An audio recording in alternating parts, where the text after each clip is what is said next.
Hello, ladies and gentlemen. Welcome back to the Nerdrotic Nooner. My name is Gary Beekler, and I come to you from Nerdrotic.com, and I am live in San Francisco, California. I almost forgot where I came from. I mean, I'm on YouTube too, but it all started with Nerdrotic.com, my little website, the little website that could. What's up, everybody? Yeah, I skipped Monday, and we will discuss the new Nerdrotic Nooner schedule in a moment as people come in. Let's just start out with some greetings, shall we? We do have plenty of news to talk about, and not everything in the description now. It's, we keep getting news for Hollywood not being in production, and it looks like it's going to be longer now. We're still getting news. And we will most definitely discuss the latest. Star Wars is just leaking all over the place. So we got Star Wars leaks and rumors. Birds of Prey 2 has been canceled. Cancel culture. Well, it turns out some people actually want to fight against this.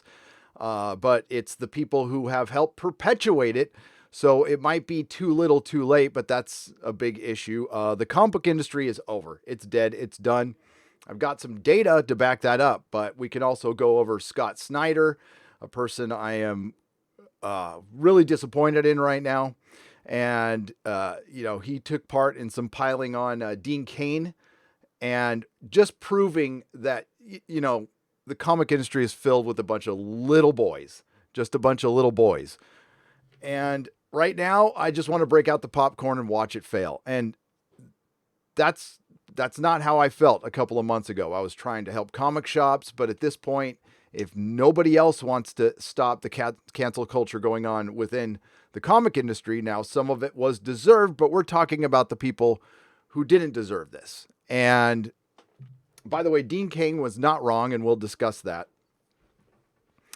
And, of course, we're going to talk about the larcening or the Brie apocalypse. Thank you very much, Mrs. Nerdrotic, who just delivered some coffee. She's the best. She's the best. She's a keeper. She's a keeper. Okay, so let's see who's here. Nacho Man Randy Sandwich is here. Hail. Vegas Royal. Hail. Got some news on that, too. David Gurafa. Darkstar 76. People's Front of Canada. I might be joining you. Darren, like my father before me. So you're not the first of his name. Bunaburn. Oh, is it Bunabun or Bun for Bun? Zoomed 1975. I remember that year. I actually remember that year. Richard Priest, Chris Persia, and his Canadian wrench. Oh, Starry-Eyed Girl is here. Little round of applause for one of my favorite Modrotics. Now, my Modrotics are just like my children. I don't have any preferences, but that's not entirely true. No, I'm just kidding. So welcome back, Starry-Eyed Girl, and R.I.P. Doctor Who. I'm sure we'll talk about that. The official Dougie J is here. Officially my oldest friend, because he's the oldest friend who still talks to me. So I'm really appreciative of that. Doug and I saw Raiders of the Lost Ark in the theater multiple times in 1981. We saw Blade Runner in the theater when it came out with my mom. It was great. Buckaroo Boizu, Dave Garafa, and Goddess in Training. Goddess in Training, I think you're okay. I think you've got your certificate in goddessness. What's up, Fitness Girl? How's it going, everybody? All right. We'll start out with the comic news, because I know a lot of people, listen, because I've heard from you, they're like, enough of the comic stuff. But listen, I don't know if you know this or not, but I used to own a comic shop here in San Francisco for 10 years. So it's kind of a subject near and dear to my heart. We got some good Lord of the Rings news too. Some fabulous, great, wonderful Lord of the Rings news that will give you all hope that we might actually get a good television show when and if it eventually comes out. It turns out New Zealand has defeated the beer bug somehow, and they're in production, and it looks like they might be locking out Americans. So I don't know what that, we'll see what comes of that. But you just got to make sure I hit the right screen here. There we go. We'll start out with the comic industry. This is a pie chart. I like pie charts. They help me with things. This is a pie chart created by Brian Hibbs. Brian Hibbs, of course, is the person who bought my shop. He owns the comics experience here. And just like Comics Division, he doesn't spell the word comics right. He spells it with an X. And he also has the Comics Experience Outpost, formerly the Comic Outpost, which was my shop. I'm going to see if I can get that name back, by the way. I'm going to see if I can use that because I liked it. And it will be an outpost of sorts because it will not be carrying mainstream comic books. I've said this a lot, but I'd like to make it official here. I will not be carrying any new Marvel, DC, or Image. Now, maybe Dark Horse, for sure Alterna, Dynamite, yes, I'll be carrying some Dynamite comics, but it'll be few and far between. The shows, and there'll be a show there. The shop's focus will not be new comic books. But look at this pie chart here. Now, this is based on book publishing, and it is the NPD book scan. I'm not going to bore you. I mean, look for one. Brian loves his numbers and his charts and his breaking down stuff. For a guy, Brian's a capitalist. He won't admit it, but dude, you have to be a capitalist to break this stuff down. And I know, he doesn't have like Asperger's or anything like that, which wouldn't be a problem if he did. But yeah, look at that. So for one, manga rules. Manga destroys the American comic book industry. And partially because they tell good stories, they don't get sidetracked with identity politics. And it's really, the American comic book industry had their chance to follow their model, not the art, but their publishing model. But that's gone. That opportunity is gone. So we're going to go back down here and we're just going to take a look at why the comic book industry is dead. And I'll try to sum this up as much as I can, but this is not from a book scan as far as comic shops. This is not a pie chart for comic shops. This is for bookstores. Okay. Western publishers, Scholastic, and this is graphic novels, by the way. Scholastic sells 40% of the graphic novels out there. Now look at Marvel and DC, 6%. DC actually beats Marvel in this. And then it's everyone else. So what is Scholastic? I'm going to try not to make you guys dizzy. I'm going to show you what Scholastic is. There's a book cover right up top here. That's Scholastic. Okay. There's a great place for it. The kids' books. Basically, you have, and I'm very curious to see how Scholastic does with schools not being in session, and we will get to that. But they have this captive audience. It's basically a government bailout because Scholastic can work within our schools. So if you write books that fall within the curriculum, which here in San Francisco is borderline Marxist, you can sell your books there to this captive audience. Kids are bored. You remember book club. I remember book club. If I had a moment of not doing boring schoolwork and I could look through my thing and buy, there was Spider-Man and Batman books in there. There was, I used to really be into NFL stats. I used to be a huge sports ball fan and I used to really be in the NFL stats. They had NFL stats books. So yeah.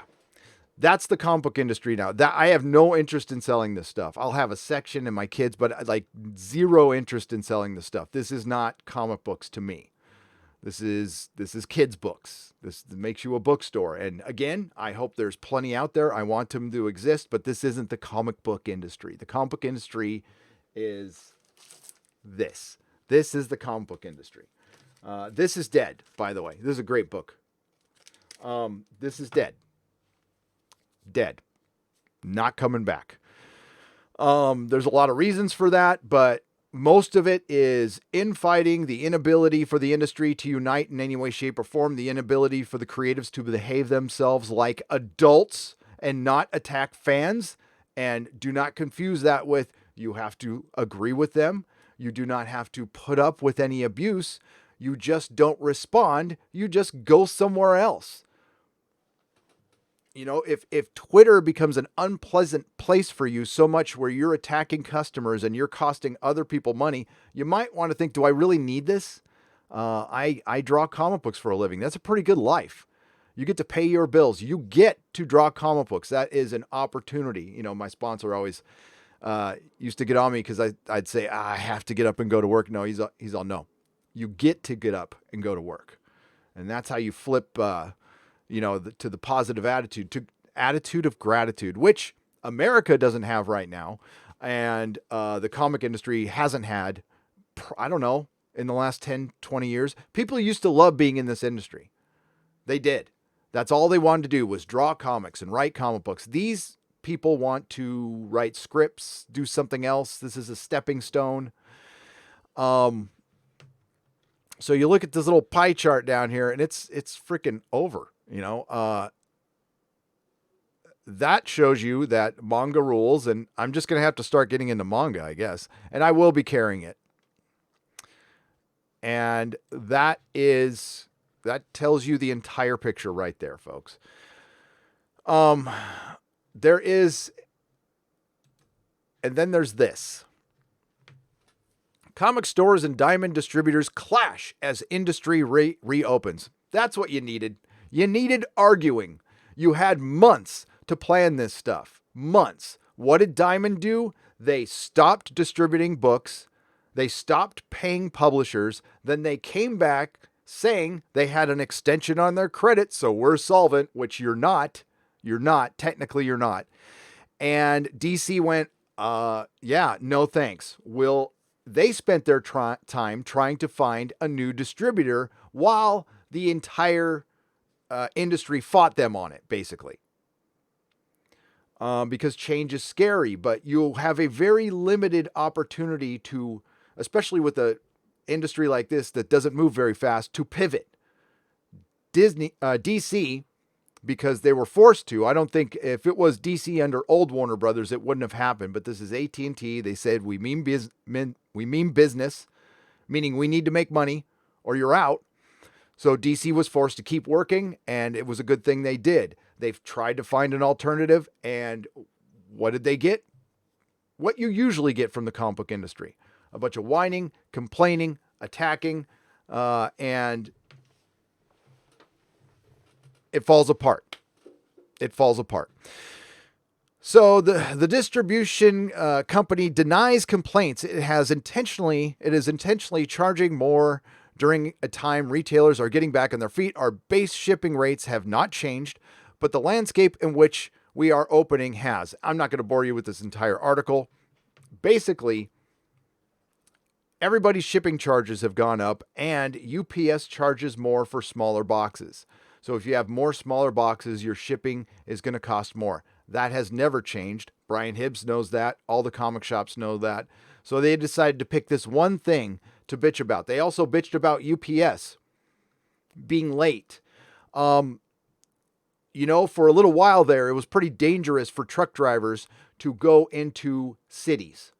Brian Hibbs is in a big city where there was rioting and looting and protesting. So I'm surprised these companies went into these cities at all. And they should be grateful that they did. But that's what you choose to bitch about. Not let's make better comic books. Let's try to get the most customers possible. Let's simply not attack fans. Let's start there. How about go 30 days without attacking a fan? Every single one of you in the comic book industry. Let's see if you can do it. So, of course, they took Dean Cain, and I mentioned it in my video, said, because they were talking about canceling superheroes. He said that Superman could not say truth, justice, and the American way in a Superman comic. Of course he couldn't. And he can't say it in a movie. He was spot on. He was absolutely right. So Tom King tries to come at him saying that he actually said that in a Superman comic, but it wasn't Superman himself. It was another character. It was a different context. So they put up a tweet saying, it was here. I'll bring it up. I will bring it up now.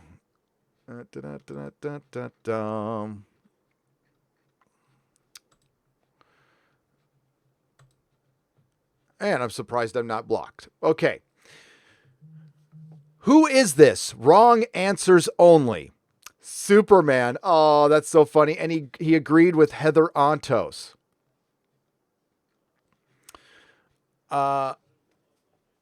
And Tom King attacked him too. So I just said, this is why I will not be carrying any new DC and new Marvel comics in my comic shop when it opens next year. Done with the legacy comic clique, formerly called an industry, because of little boys like Scotty Snyder. You broke your comics pledge. And if you look at the comics pledge, to actively call out friends and peers even when no one else is watching. To actively intervene when we see or know of abuse, harassment, grooming, or manipulation.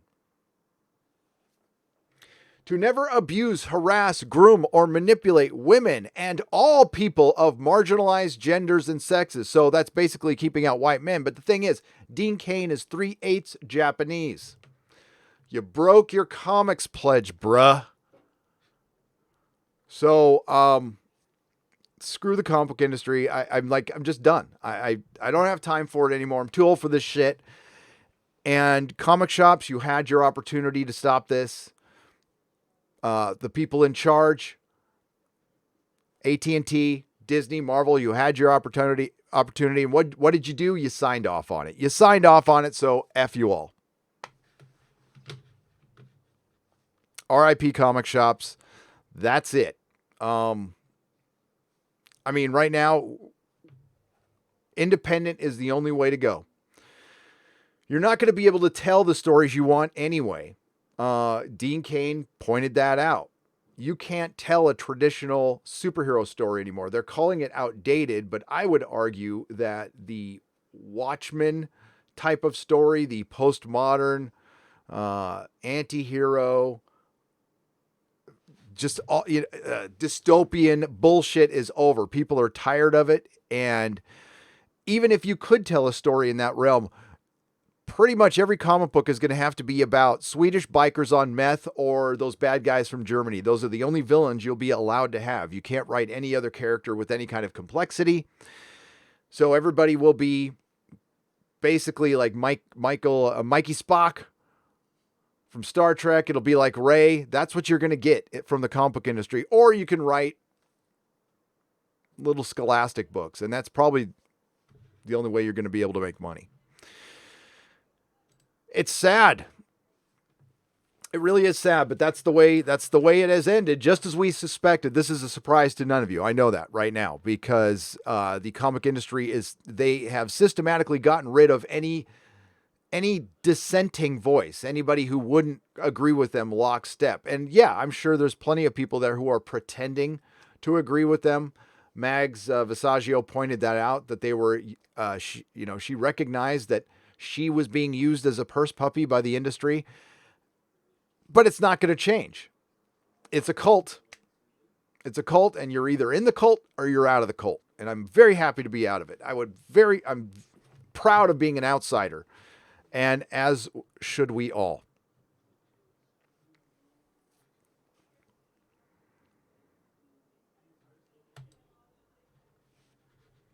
As should we all.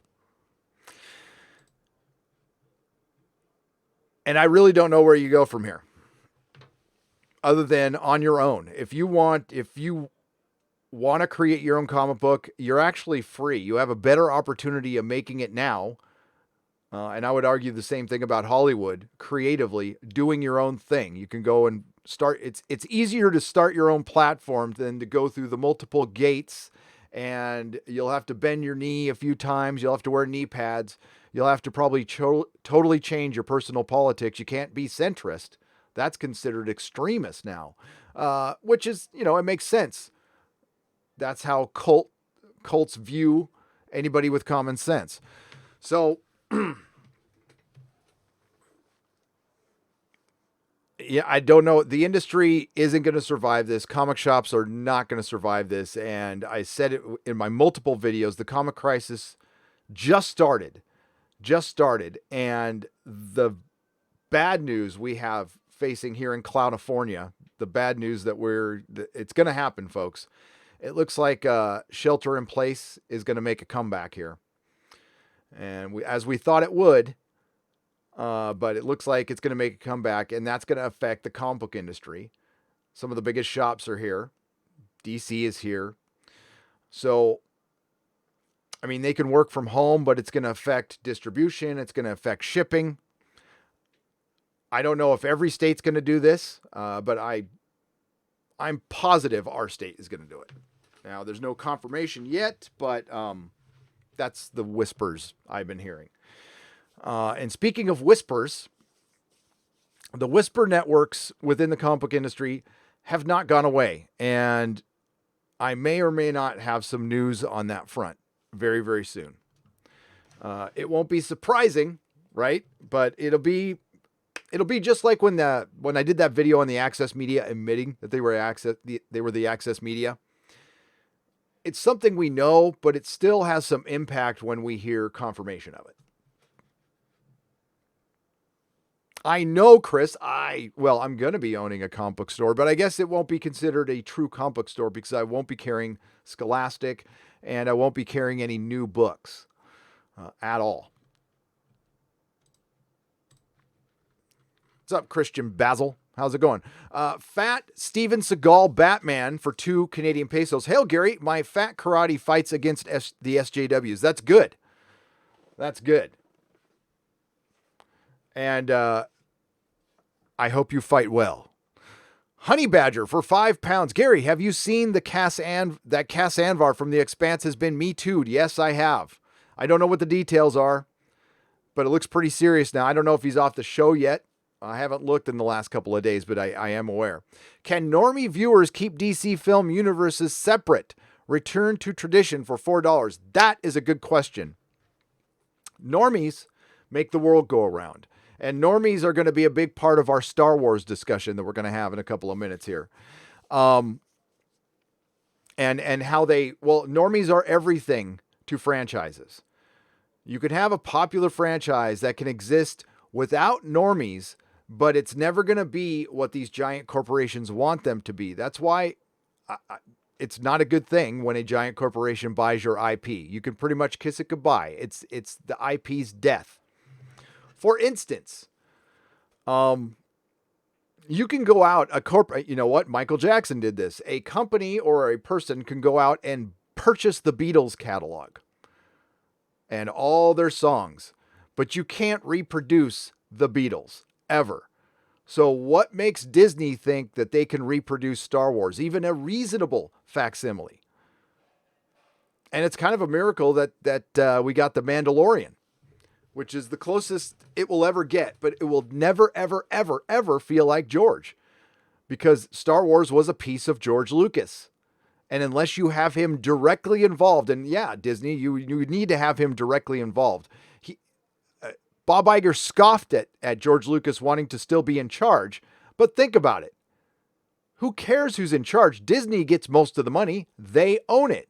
George just said, I want to be in charge. He wanted a little less of the responsibility for financing, but if you would have kept George in charge, you would have made the maximum amount of money for your corporation. And it came down to egos, and this is purely my speculation. Bob Iger is really good at acquiring things, but he wants a creative legacy. What was the biggest criticism of Bob Iger? He wasn't a creative person. And that stuck in his head. Believe me, narcissistic CEOs, millionaire, multimillionaire, billionaire, CEOs, they hyper-focus on their flaws. That's what drives these people. And believe me, it echoes in his head all the time that he's not a creative person. So he wanted something that he could call his creative legacy. And it was going to be Star Wars. And not anymore. I mean, why else? If George says, hey, I'm going to sell this to you, and I still want to be in control, and I know some of the logic, the prequels, but by that time, honestly, the criticism of the prequels was still around, but it wasn't like it was when they were out. I think things were already starting to turn around. You still had the EU to adapt from. Star Wars was still pretty damn healthy. It wasn't as big as it was before. And the only reason it reached this fever pitch in 2015 is because of the lie that Disney put out there, that we were going to get Han, Luke, and Leia together again on screen. It turned out to be a lie. Now, and that's where you lost the normies. The normies care about Han, Luke, and Leia. That's it. Darth Vader, Stormtroopers. And Disney knows that. That's why they tried to remake the trilogy, and they did it in the laziest way possible. And we've gone over it again and again. And yeah, I'm working on a Star Wars video, and I found, by the way, I got to thank Itchy Baka at Disney Star Wars is Dumb. He's been killing it lately.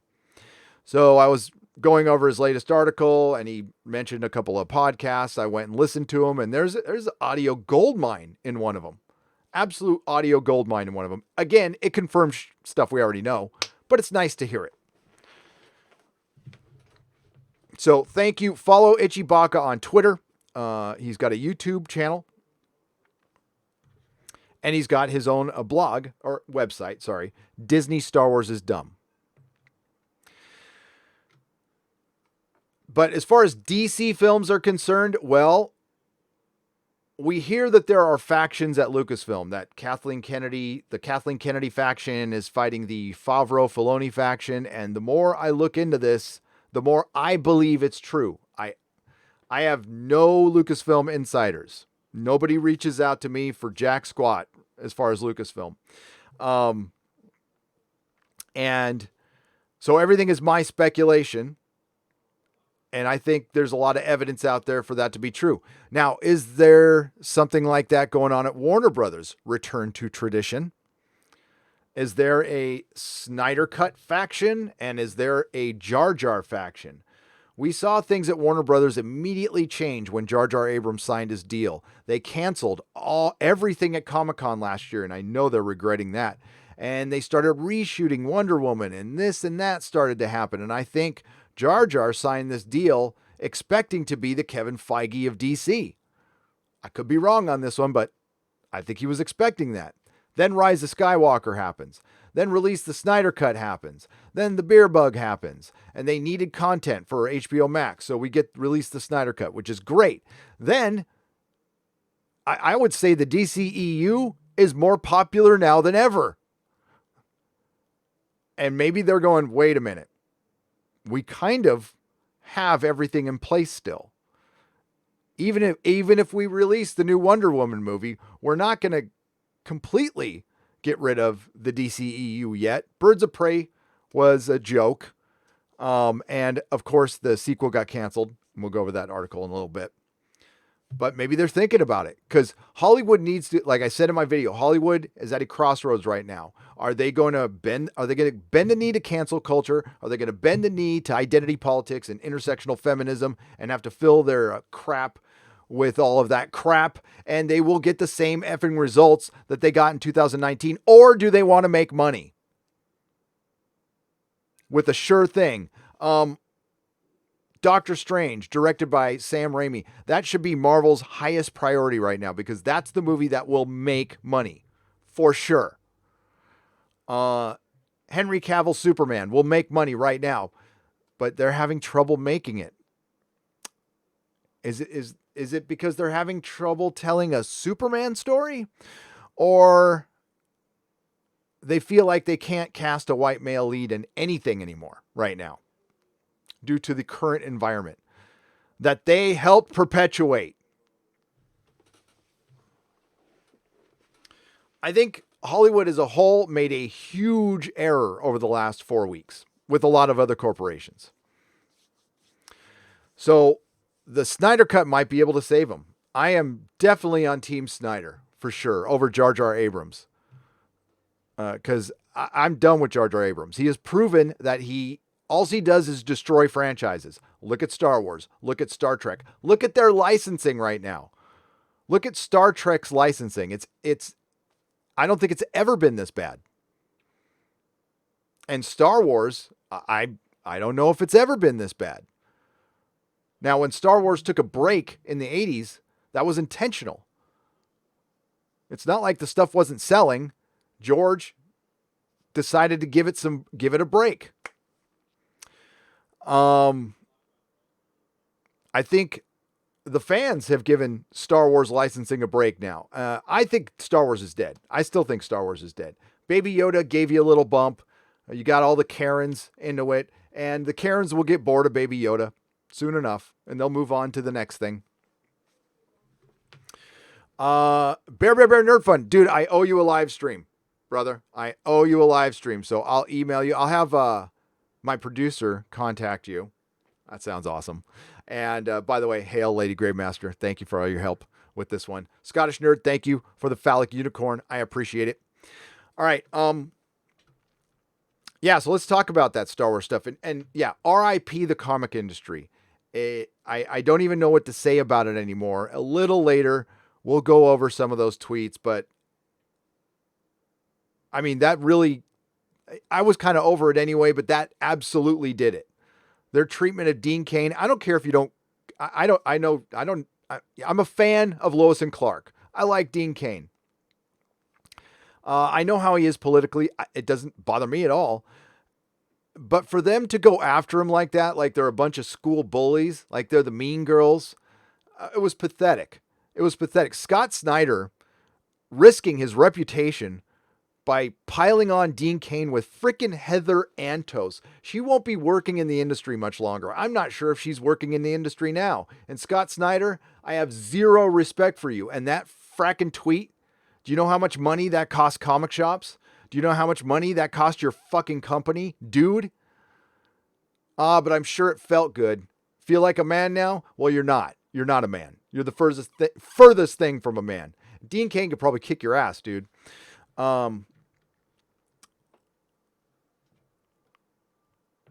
Yeah. It's going to be interesting if we ever have Comic-Cons again. It's going to be interesting. I got a lot of questions to ask people like Scott Snyder. Okay. So let's go to Disney Star Wars is dumb. From Ichibaka. There we go. All right. I'm doing a video on this. I've got a few audio clips.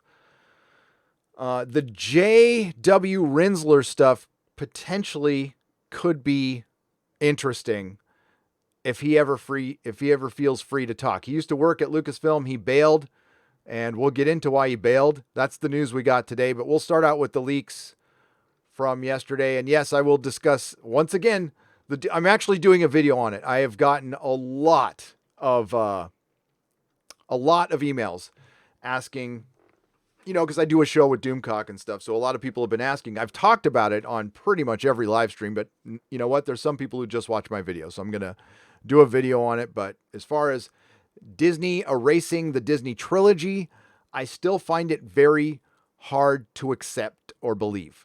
I believe that they would be considering it. And I believe that there might be two camps kind of, playing corporate politics with each other. But as far as the reality of that happening, I don't think it's possible because of licensing and there's contracts. There's a lot of reasons why Disney couldn't do that, even if they wanted to. They would open themselves up to all kinds of trouble, liability. So we have to look at it that way. Plus, they have investment in this. And it would be cheaper for them to try to make it work or just forget about it and move on to the next thing. I would love it to happen. Absolutely love it to happen. And maybe if I'm wrong on this one, I'd be so happy. I'd be so freaking happy to say I was wrong on this one, but I don't think I am. I don't think they will be erasing the Disney trilogy, within the next 10 years. Do I think they'll remake the original trilogy? Hell yes. Absolutely. More Fall of Skywalker rumors. Scotty Mendelson strangely decided to tweet this random confessional tweet. Make of it what you will. This is strange, by the way. Did he write an article on this in Forbes? I'll check. I haven't checked, but I'll check. This is gossip, but this makes sense because whether I like each film or not, every prior Jar Jar Abrams movie is excessively I don't know if I can say this, is excessively well made. I disagree. I disrespectfully disagree. That's so not true. His films are garbage, except for the Mission Impossible one and Star Trek 2009, but that caused more damage later. But they're boring. They're forgettable. I don't think they're extraordinary at all. They're not garbage, but they're not memorable. Michael Bay is a better filmmaker. Zack Snyder's a better filmmaker. He's very good at what he does. Now, I agree with that. He is very good at selling snake oils. He's very good at constructing the Hollywood equivalent of a pyramid scheme. As my good friend Doomcock says, he is the cinematic antichrist. Now, I don't know who this guy is on Twitter. Having a convo with my friend who works in the film industry, who I haven't spoken to since last November, and boy, does he have the tea on the fall of Skywalker. All right. And because of cancel culture, these tweet things have become a thing. But there is some interesting information. Again, this is just a dude, so I don't know if this guy is just making stuff up. I'll tell you what I think this is in a moment. Points of note. He knows a stuntman doubling for Daisy, who was still shooting November 7th. Oh, stunt woman doubling for Daisy, who was still shooting November 7th. We did hear they were shooting up until late October, so it looks like, and I did report on that in one of my videos, so it looks like that went past it. And I'm wondering if this is a Blade 3 Trinity situation, if you're not familiar with that. Wesley Snipes in Blade 3 was having some troubles with the director, and he wouldn't come out of his trailer, so they shot scenes with his stunt double, which breaks every rule in Hollywood, by the way, but they went and did it anyway. So I'm wondering if it's a situation like that, like Daisy was already gone and they shot with her stunt double. That's weird. Most of the issues were with the studio demanding reshoots, not Jar Jar or Chris Terrio. All right. So this is sounding like a lot of CYA. And the last time I reported on Reddit rumors, I don't know if these are Reddit rumors or not, but I reported on the Reddit rumors. I felt like, especially the last one, that was like, Jar Jar's a dedicated filmmaker, and he wasn't involved, and Disney went around behind his back, which I'm sure they did. I absolutely believe they did. But do I believe JJ would send somebody to go out there on the internet and try to help cover his ass? Or would somebody do it without him asking because they're loyal to him? Sure, absolutely. So I think this is just major CYA, and it might have something to do with AT&T and Warner Brothers. Because again, AT&T means business. And they said nobody is free of the guillotine, basically. And even if we sign somebody, or the previous organization signed them to a huge contract, which I bet you they could get out of. Matt Smith was cast as the original villain. This villain was not a clone of Palpatine, but an original character, and was cut when Bob Iger demanded to bring Palpatine back because the audience won't understand who this guy is. Every actor hated how the movie turned out. Okay. We heard it was Kathleen Kennedy's plan all along to bring in Palpatine. Oh, wait a minute, until it wasn't. Done plenty of videos on that. So it was Bob Iger's idea now. Okay, I thought it was Jar Jar Abrams' idea until it was Kathleen Kennedy's idea, but then it became Bob Iger's idea until Jar Jar Abrams didn't want it to be his idea anymore, so now it's back to being Bob Iger's idea. Guess what? Doesn't matter. Still sucked. Don't care whose idea it was. It was stupid, and for all the critics, including Scotty Mendelson here, who called it fan service, who called The Rise of Skywalker fan service. No fan wanted Palpatine to come back and wanted Luke to be a stepping stone for the stunning and brave Rey. Remember Rey? By the way, she was a character in the Disney Star Wars trilogy. I might have to remind you because you probably have forgotten by now. Okay. So as far as Matt Smith is concerned, poor Matt Smith. You know who you blame for Matt Smith's move to Hollywood? Andrew Garfield. That's right. Andrew Garfield is a mate of Matt Smith. Oh, shit. My phone started Googling what I was saying there. And when Andrew Garfield got the Spider-Man gig, Matt Smith, I don't know if he got jealous, but he started looking towards Hollywood. And I think it was Andrew Garfield who talked him into it going, hey, mate, they're basically all the white male leads are going to British actors for some reason. And yeah, that's a thing. It's been quite a thing because there's plenty of white male American actors in this country, but Spider-Man's Brit, Batman's been a Brit, Superman's a Brit. I can go on down the line. So Matt Smith probably saw his buddy Andrew Garfield getting work, and he did mention it. He mentioned that I'll never forget the interview. He's like, I can't believe one of my friends is Spider-Man now. And you could see it in his eyes. His wheels were turning. Well, I distinctly remember, and I will find it someday, reading that Matt Smith had agreed to an 8th season of Doctor Who. Absolutely remember reading it. And then a few months later, he left. And so Karen Gillan and Andrew Garfield talked Matt Smith into bailing Doctor Who early. Bet you he regrets that decision because things haven't really worked out well for him since then. Back on Star Wars, every actor hating how the movie turned out. Sure, especially if they weren't told. And by the way, it turns out something very similar has happened to Game of Thrones Season 8. The Dragon Demands has been on top of this. Again, it doesn't make any difference. But it turns out there was a lot of lying involved. The similarities between The Fall of Skywalker and Game of Thrones Season 8 are very interesting. Very interesting. They both involved laziness, egos, and rushing a production that should not have been rushed. And basically trying to treat an amputation with a Band-Aid. Trevorrow was not, this is great. Trevorrow was not told about what the plot of The Last Jedi, Trevorrow was not told what the plot of The Last Jedi,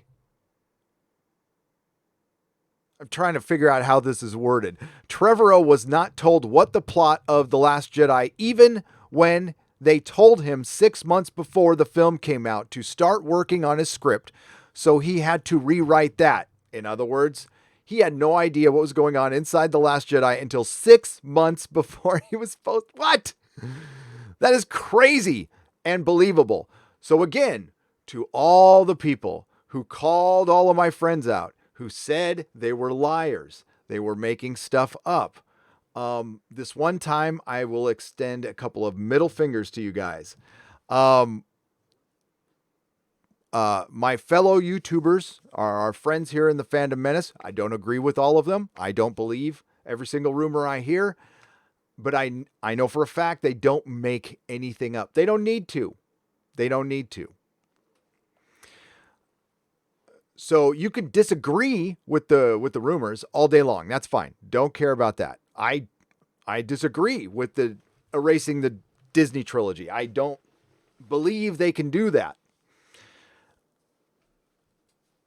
But I wouldn't be surprised at all if Disney Star Wars talked about it, discussed it. Why not? Why wouldn't you discuss it? It's an option. And right now, probably your most viable option. Look at how excited it made the fans. You cannot deny that. The rumor excited the fan base more than anything has since the fall of Skywalker. Since the end of The Mandalorian. I mean, Star Wars news was dead. Nobody cared. And I will argue that people will continue not to care unless you erase the Disney trilogy, which you're not going to do. So, all right. It's not like we didn't warn you. And even Favreau came out and said, hey, you need to listen to fans. There's a lot of little signs. And hey, for those of you who've worked in a corporation, you know, bullshit, political bullshit goes on all the time. Power struggles go on all the time. So do you think it's any different here? Especially what we're going to hear from a former Lucasfilm employee in a moment. So again, Trevorrow was not told about the plot of The Last Jedi until 6 months before the film came out. Wow. So he had to rewrite it. He already had a script going and he had to rewrite it, and that's why he left. I'm surprised he didn't leave right there and then. I would have. Disney was, as we all suspected, paying attention to the negative reactions to The Last Jedi and thought The Fall of Skywalker would fix it. Well, duh. We all knew they were paying attention. We all knew that they were putting pressure on their willing allies in the access media to go after us and really run with Russian bots. Again, I want to remind you because it's this stupid. It's this laughable. But considering what we've seen from the news in the world over the last 4 or 5 weeks, anything's believable at this point. But there was a plot. There was a narrative thrown out by the access media last year, just in case you're new to the world, that Russian bots, and not just Russian bots, actual Russian agents were behind the criticism of The Last Jedi because they wanted to sow the seeds of discontent in America through Star Wars, through the Star Wars fandom. I shit you not. These people are still working, by the way. We've lost a lot of people on this platform recently who have run with stuff that's a lot more believable than what I just told you. Yet people still believe it. They still bring this up. My God, they brought it up with T. Louis too. So I can tell you with absolute certainty that when somebody makes a video on a TV show, there's a very good chance somebody who works in and around that TV show will watch the video. It's in their best interest to see what's going on, and you can get some real-time data. They pay attention to live streams. They pay attention to videos. I've heard this from the horse's mouth. And they watch negative and positive.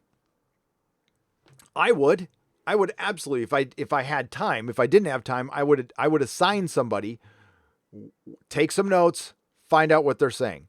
So I absolutely believe that, and they needed to counteract that. Now, we just saw it again with The Last of Us 2. They were very open with how they were trying to change the narrative. And I'm sorry that some of my friends had to suffer through channel growth for it, but it was great to see that and see how transparent Neil Cuckman was. And that really, I think, backs up everything we thought about Captain Marvel, Star Wars. It's all happening. It's all happening. And listen, they have $1 billion franchise to protect. I understand it. I do.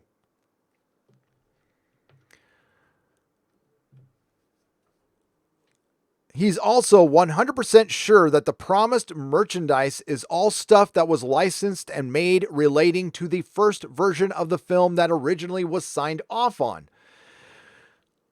Which is why pretty much all we have seen are Knights of Ren, Stormtroopers, and Sith Troopers, as far as action figures are concerned. And yes, there is no Fall of Skywalker action figure line. I'm sure there's a lot of reasons behind that, knowing that there's no Toys R Us. And again, this bolsters the argument that Disney Star Wars killed Toys R Us too. The Knights of Ren were supposed to have more backstory, and Jar Jar specifically went to the trouble of casting all the OG stunt guys from the first film. Wait a minute. So this is where this is bullshit. You mean the guys you cut out of the first film? Because you cut them out of the first film too. Only to have the studio cut their backstories. Yeah, this is from the JJ camp, in my humble opinion. And this is where it gets real fluffy, okay? Pertaining to Ben, he says the last fight scene was being reworked constantly, and he doesn't think anyone knows what was supposed to happen in the film. And we still don't know what happened in the film. We still don't know. He says if anyone is going to drop facts about it, it'll be Terrio, which will never happen. Never, ever. As far as NDA agreements go, unless they have a time limit, they don't have a time limit. The NDA I signed with a certain television show releases me when that thing comes out on some stuff. Thing is, I didn't get a copy of the NDA I signed. I probably forgot it there or something, but it doesn't matter. It doesn't matter. I would never say anything anyway. It would make me one of the biggest dicks on the internet. That's not my goal. It's not my goal.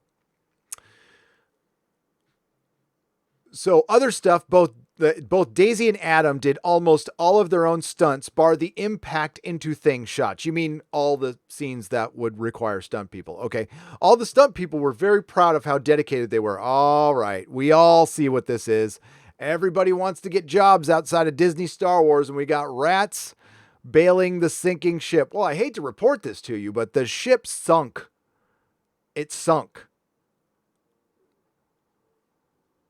And to all of the Disney channels, Disney Star Wars channels who want to disagree with me, which you have every right to do, on the health of Disney Star Wars, and you will cite The Mandalorian and Clone Wars Season 7.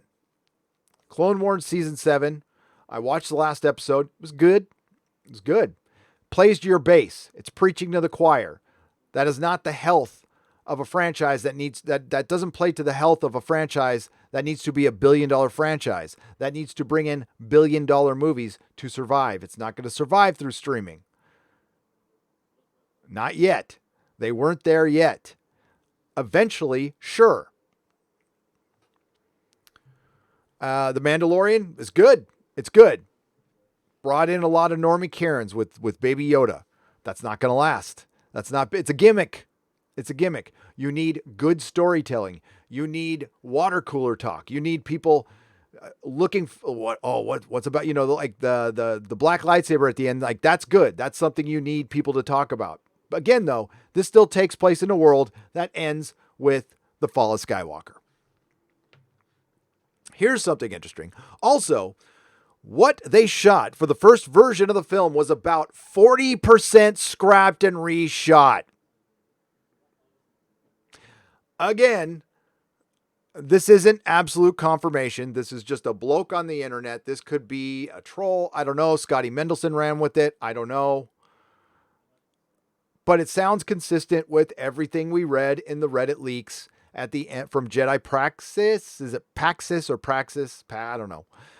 From last year, it confirms all of this. Midnight's Edge did videos. Doomcock did videos. Jeremy did videos. I did some videos on the Reddit stuff, and they said 75%. This says 60%. Okay. And at the time, we all brought up when people were going, that's impossible. You can't reshoot 75% of a movie. Well, okay. Explain Solo, which was 90% reshot, 60%, more than half. So I still believe that The Fall of Skywalker cost $600 million to make. That's my best guess. Which means I don't think they made a bunch of money. It might have covered some catering costs. Then they do some more, fluffy stuff. There's my boy. God, I'm so proud of Ryan. Look at that. Look at my boy, Ryan Cannell. Ryan Cannell!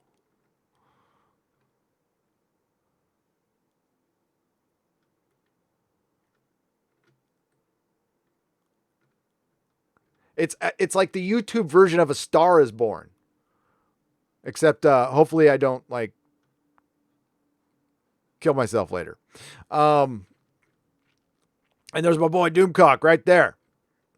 All right, now here's the interesting thing, and then we'll get to you guys. This is the news from earlier today. Well, it's not news. This is this is why Ichibaka is good. And this is what I do. I listen to a ton of podcasts, okay? Because there's a lot of work and there's a lot of wasted time, and you listen to a lot of crappy podcasts and you find some really good ones. Everybody and his mom has a podcast now, by the way. Sure microphones, Joe Rogan's microphone wasn't available anywhere for like a month when the beer bug started because everybody wanted to start a podcast. And that's good. That's good. We need more people out there to compete against Hollywood because we are Hollywood's competition. But what's interesting about this is I listened to the podcast he recommended, and oh my God, there was some good stuff in there. So that'll be my next video. I've got all the clips isolated. They just need to be put together. Probably be out tonight, maybe tomorrow morning. We'll never know until it comes out. J.W. Rinsler, all right? J.W. Rinsler's friend left Lucasfilm early and suffered less brain damage, plus other Rinsler bits, various and sundry. So J.W. Rinsler has been appearing on podcasts to promote some of his upcoming books, and many of the fandom menace are waiting with great anticipation to hear his perspective, only hinted at in his The Fall of Skywalker blog, or the Rise and Fall of Star Wars blog. I saw the Rise of Skywalker, sorry. So I did start reading some of this blog, and wow, there's a lot. This goes way back. There's a lot to go over there. So the following are some comments from his recent appearances. In May, Rinsler retweeted the following post from April 27th, and these are some of his appearances.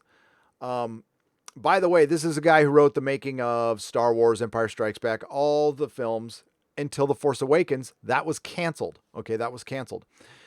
All right, so this was one of the podcasts he was in. The interviewer asked Mr. Rinsler if he had read Bob Iger's book. The only thing I read was some, except where he said he could have handled basically pushing George out of the creative process a little bit better, which I think is true. The interviewer asked, "That's the part of the book I was going to ask you about." He talks in the book about, he boils it down to, there was a meeting where it became clear that George's ideas for the sequels were not, that wasn't the outline they were going to follow. And he says he regrets not giving George more of a heads up about that before that meeting. Do you recall the meeting that he's talking about? Do you remember what the atmosphere was like when he realized, oh, we're not doing my sequel trilogy? After a long pause, Mr. Rinsler says, "I do, but I have to be very careful what I say, because as you know, I started a blog where I was going to talk about that. But yeah, I'm not sure exactly what the meeting he's talking about, but yeah, I am fully aware of what the atmosphere was like." All right, to lend context to that, Rinsler did a video back on July 1st. He doesn't say much in it, but there's some interesting stuff in the comments that Ichibaka found. Again, hail Ichibaka. He didn't say much in the video, but he did leave a few interesting tidbits in the comment section.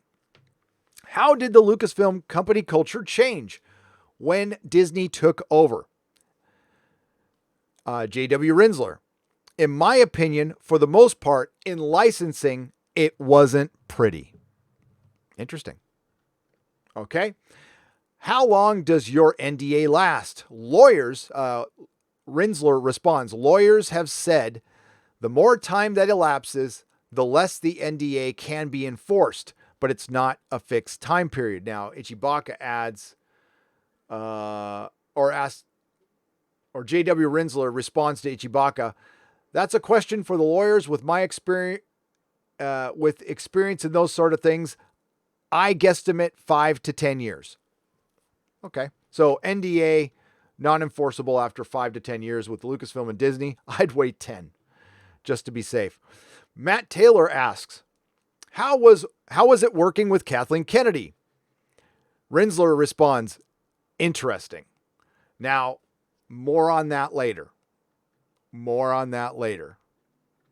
I will put that in my video.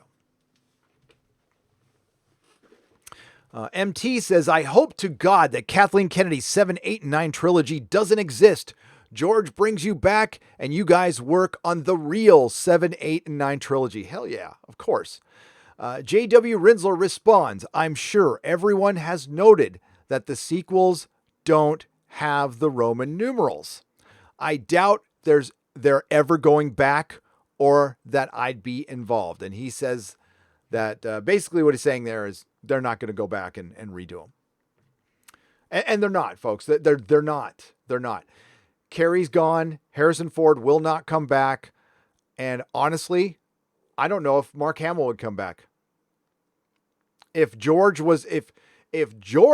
they hired George and said, George, redo 7, 8, 9, and if George wanted to do it, and if he hired a writer, a competent writer, because George can't write it or direct it, and maybe they get Mark Hamill back, and if the sun sets in the east, and unicorns fly out my ass, I just don't think it'll happen.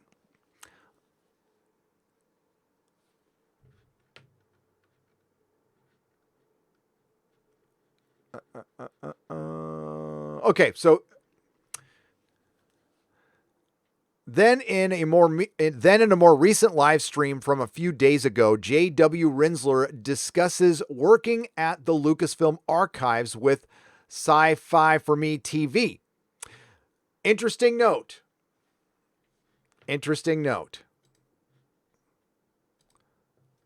I applied for a job at the Lucasfilm archive here at Skywalker Ranch, the audio archive, because through my training at Technicolor, I was an archivist there. I also did pre-mastering. I worked in pre-mastering. Basically, it's kind of the last line of defense in a QC for a Blu-ray and a DVD. But I was also working on menus and, again, backing up everything and archiving everything. And there was a special tape that they used that a lot of people weren't using anymore, but Lucasfilm still did. I had experience in that. They wanted to hire me. And this was right when I was leaving Hollywood. I decided, F Hollywood, I don't want to be there anymore. But I needed a second job because the comic shop was just not bringing in enough money. Of course, I was still running the comic shop with a partner at the time.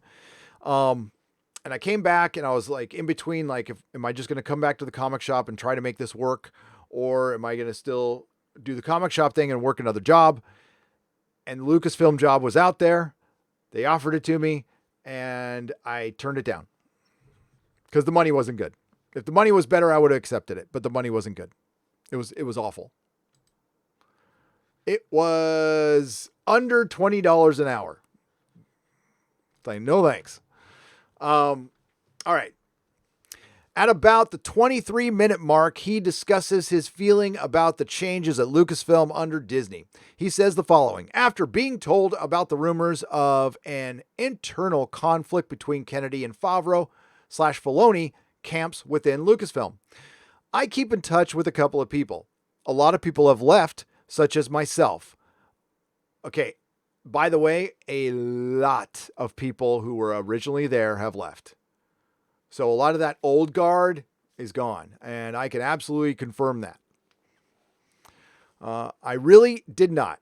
I think that's fairly obvious that I did not enjoy the transition.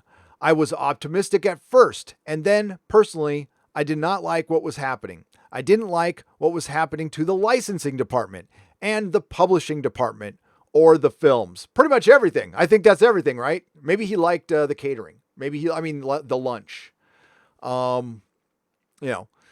That's my personal opinion. And I really tried hard to make it work for myself because, it was my job too. I didn't want to starve.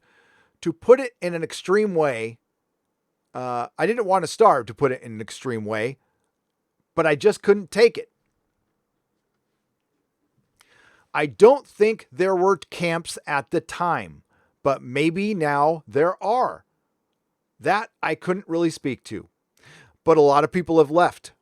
One friend of mine, she left. She saw the writing on the wall right away, and she got out very early and suffered less brain damage.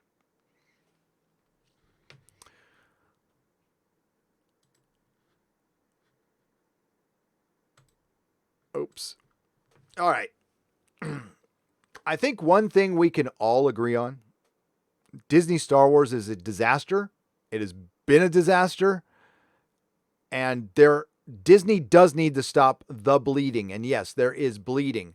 This was the biggest franchise in the world. You've lost half of your audience. Half.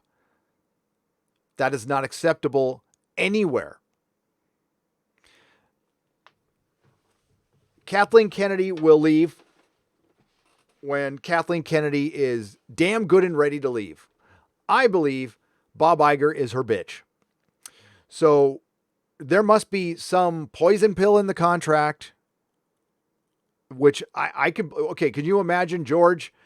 George loses control. He's going to have to sign off, and one of his concessions is he cannot be in charge of Star Wars. So he thinks he puts a loyal person in there. That's why he hired Kathleen Kennedy prior to the sale. He tried to get one over on Disney. Turns out, to Kathleen, she put the dagger in his back. She ended up being about Kathleen Kennedy, not about Disney.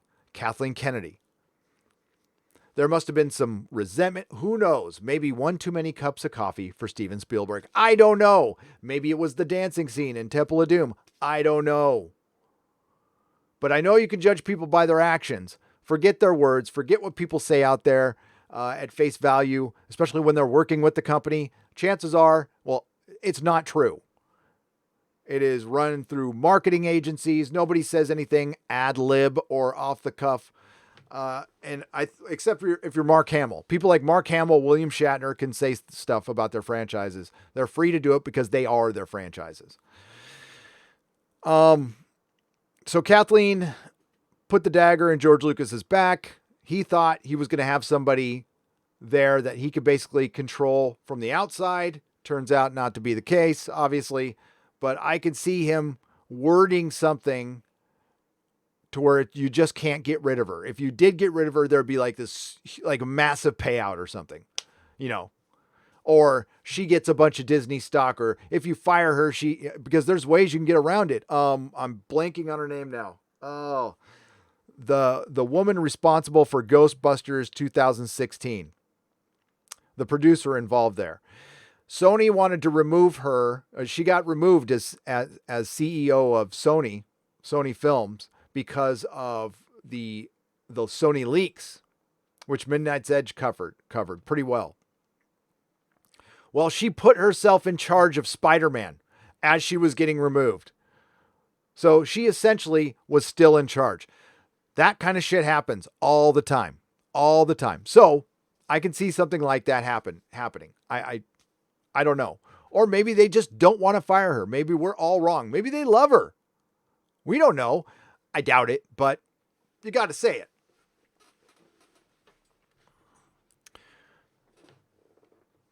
But as time goes on, and it's interesting, we all have a lot of time on our hands, but we're going over older information here. I mean, this is stuff we already knew. We're just getting it confirmed by people, and that's great to hear. But as far as the Disney trilogy and erasing stuff, what good would it do? What good would it do? I was watching Robert Meyer Burnett's live stream yesterday, and this is something you got to listen to Robert on. I don't agree with Robert on everything, but the man works in the industry. He understands contracts. He's produced films. He's actually produced films.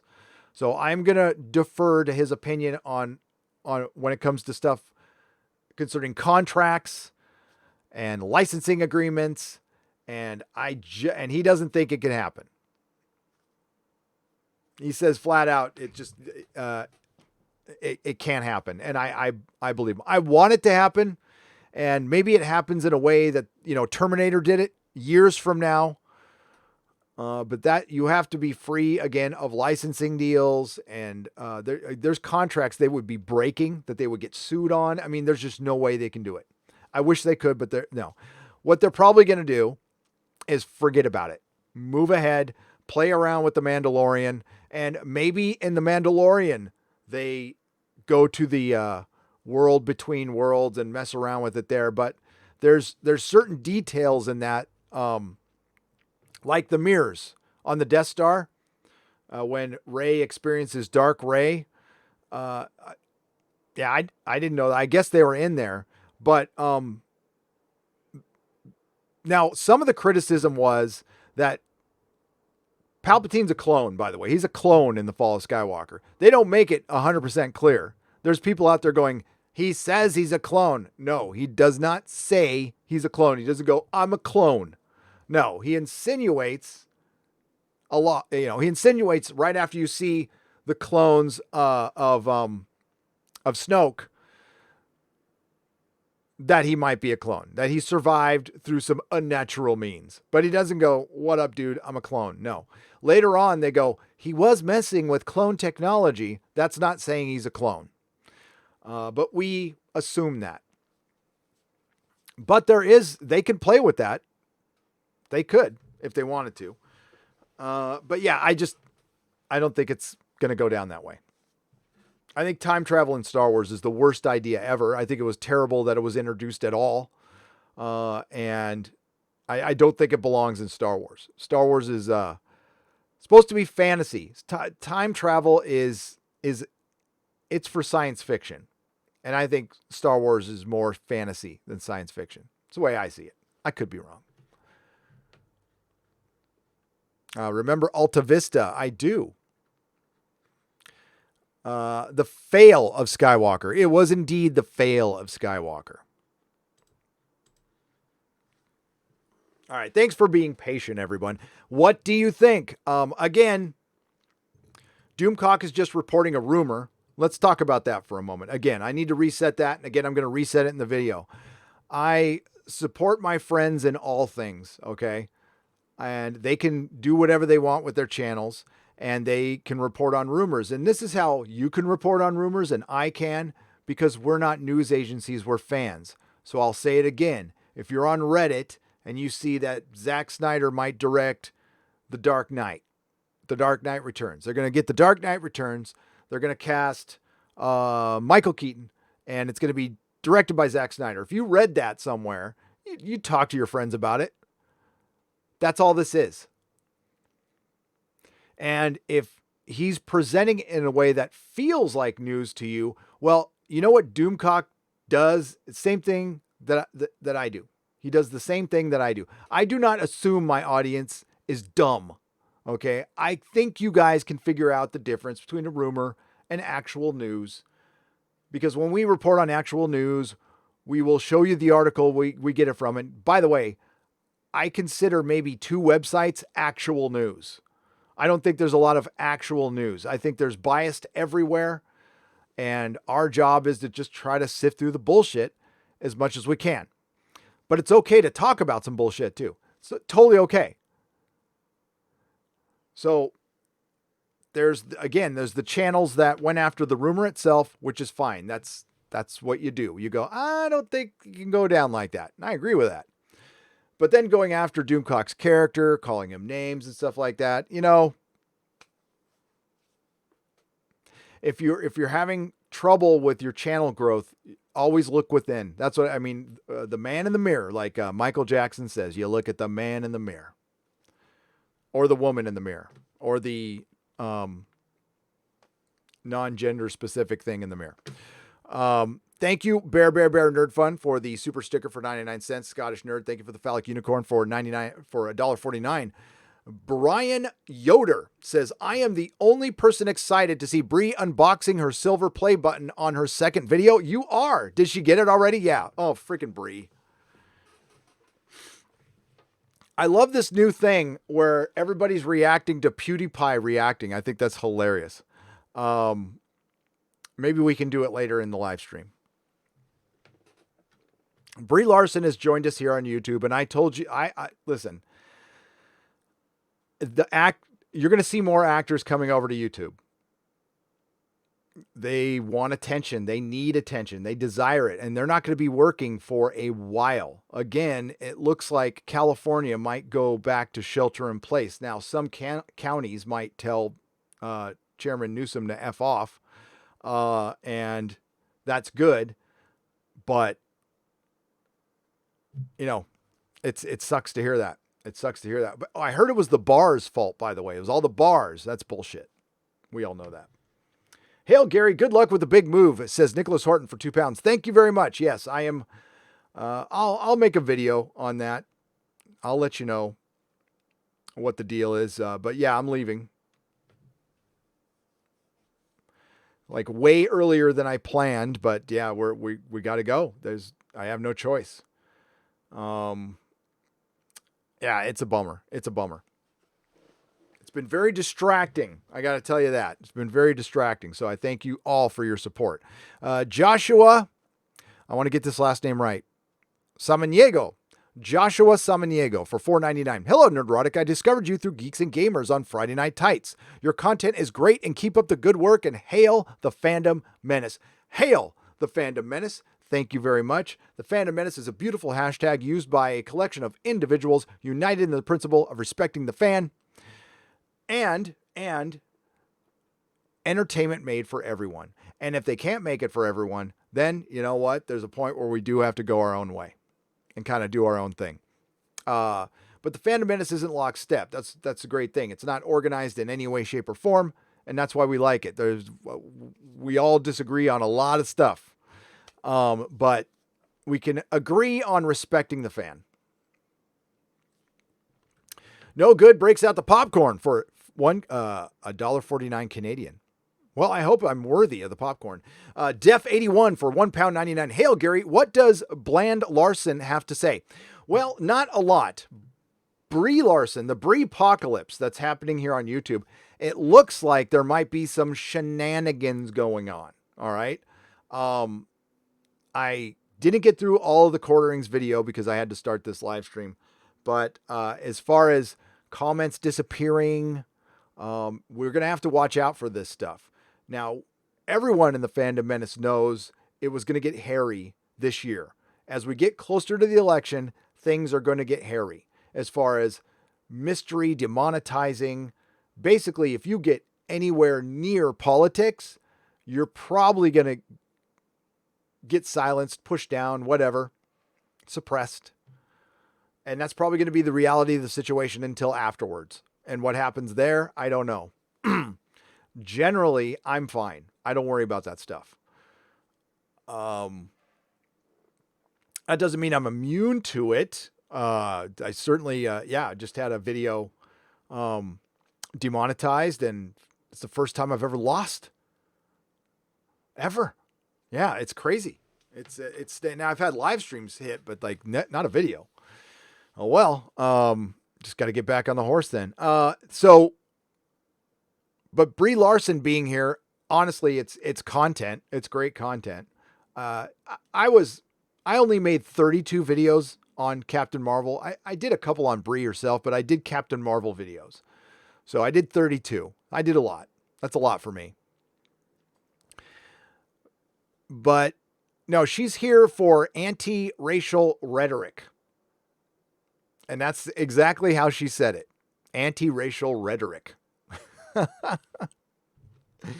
And what she did was she probably looked it up, or her assistant looked it up, and she saw the first definition of it and didn't see the other definitions of it, what it actually means. But yeah.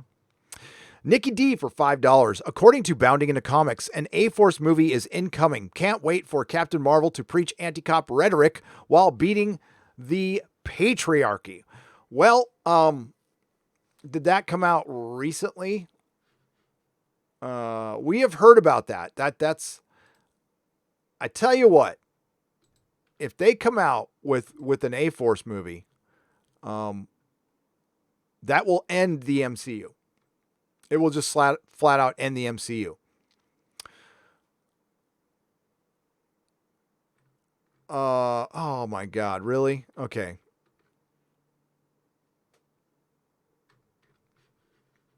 I shouldn't have looked. So yeah, A-Force movie. Brie Larson wanted an A-Force movie. Kevin Feige loves him some Brie. He loves him some Brie. I don't know what the deal is there. It's very friendly relationship, we'll say. Brie Larson is the new face of the MCU, and it will fail.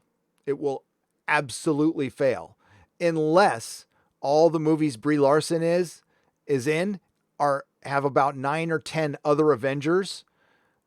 You know, if you're a Doctor Who fan, you did notice that she had 3 companions. That's an awful lot of companions. And she had less episodes. So they were all stunning and brave, and they rolled out the first female Doctor, and they gave her less episodes and less screen time. Look forward to something similar. And I don't know what it is with these people. It's like they want to hire like the worst person for the job. Because Jodie Whittaker was the worst person to play the Doctor. Brie Larson is the worst person to play Captain Marvel. There are women out there who could have played Captain Marvel who would have been much more endearing. Much more endearing. And the only reason they gave it to Brie was she had an Oscar. That's how much they look into it. She won an Oscar. Did she bulk up for the role? No. Did she need to? No. I still say Katie Sackhoff. And I think Captain Marvel should be an older woman, not a little kid. But that's me. She has to have a military career. I don't know how the Carol Danvers in the film could have accomplished the same things that, because Brie Larson was 27 when that started. Accomplishing that much before you're 30. By the way, she joined YouTube. She's 30. In this video, Brie Larson is 30. Look at how she acts. She's 30.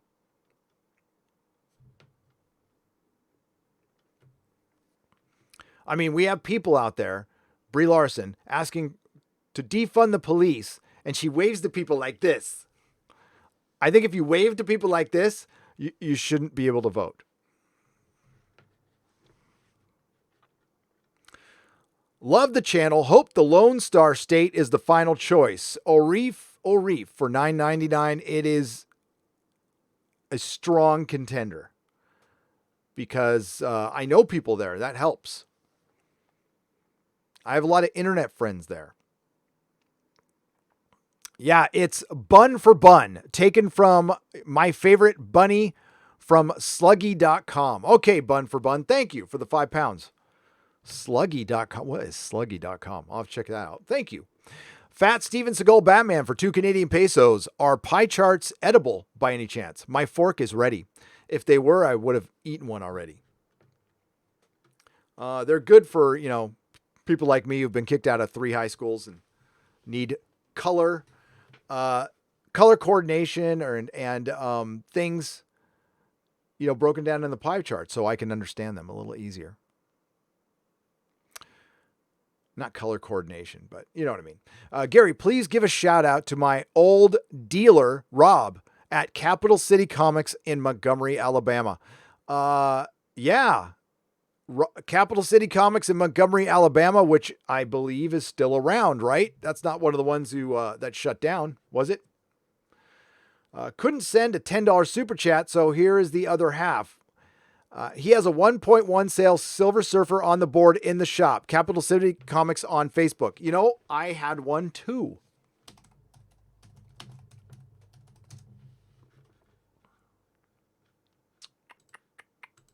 Give me just a moment.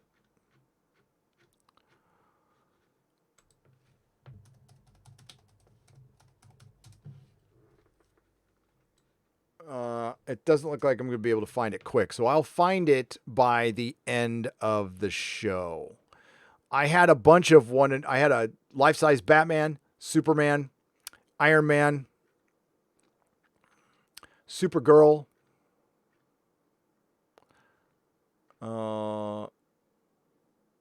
Yeah, they don't have a picture of it.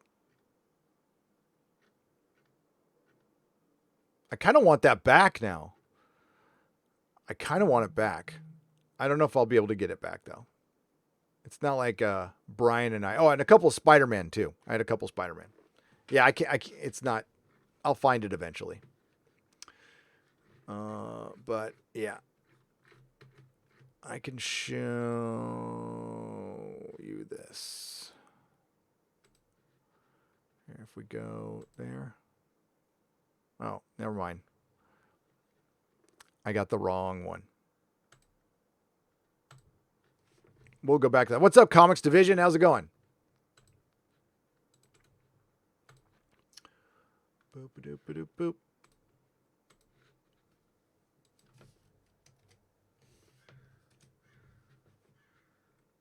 And now I can show it off. Don't pay attention to me with. I had to shave my head because I had green hair. That's my appearance in Wired magazine. But yeah, there's my life size Iron Man right there.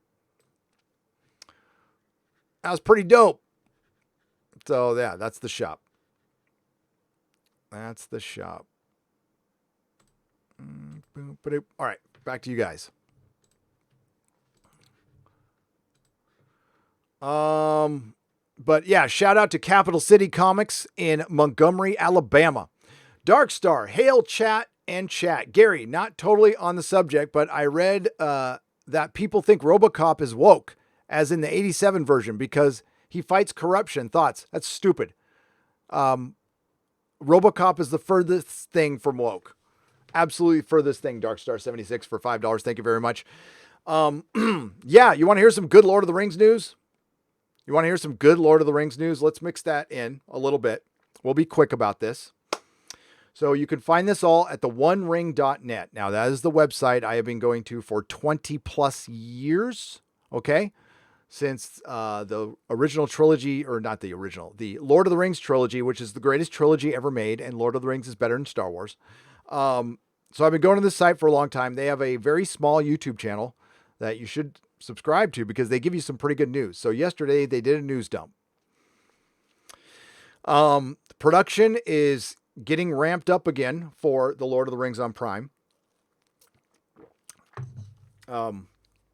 Avatar was the first thing to go back in production. It's back in production, and they're going to ramp up Lord of the Rings. We have details on the story. We have a possible A-list star, and we have some great, great news on the production front, in my opinion. All right, so New Zealand's opened back up, and I don't know if it's going to be woke yet. I know you guys are asking, is Lord of the Rings going to be woke? It better fucking not be. Because they have to make it, no matter what they got to modernize this.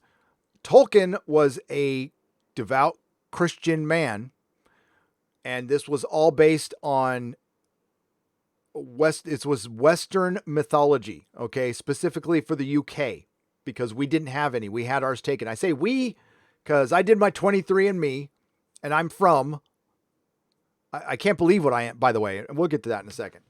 I grew up thinking I was German, like my entire life, right? Because my last name's Beekler, so I did a 23andMe last year. I'm freaking Scottish, so I didn't know I was Scottish, but I am Scottish. All right, so yeah, so Tolkien wanted to create his own mythology because it was stolen from the UK. All the oral mythology was, taken by the Romans and the Vikings and the Saxons, all that crap. So I probably got one of those wrong, but you know what I mean. And that's what they need to base it on. But it looks like that's what they're going to be doing. All right. They're not going to be effing around. So it's going to take place in the Second Age. We knew that. It's not going to be about young Aragorn. It looks like what they're going to do, this is my speculation, is they're going to take major events from the Second Age and shoot that as possibly seasons, and Galadriel will be the main character that you follow throughout this, and Elrond and all that. So it looks like they're going to show the fall of Numenor, right? The fall of Numenor. Now, I did a little video for my members already on this news.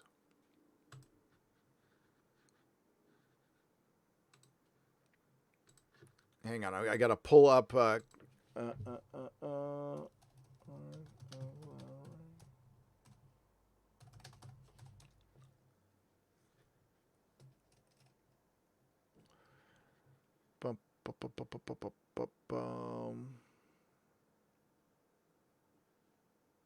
I want to make sure I get this guy's name right.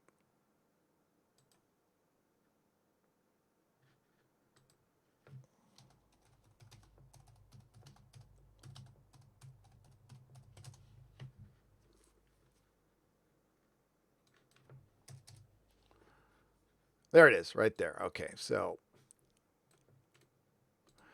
All right, so it looks like it's going to take place. It's going to take place in the Second Age. And I want to pull up the right page for this.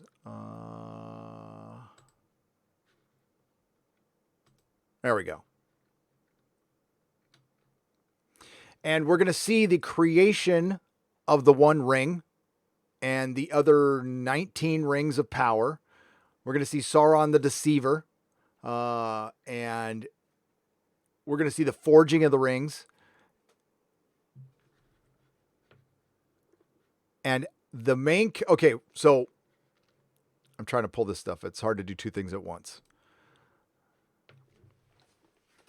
And it looks like one of the big rumors was that they cast an A-list actor. That A-list actor is Russell Crowe. Russell Crowe will play Ar-Pharazôn. Ar-Pharazôn. So let me make sure that's at the right place. Hang on.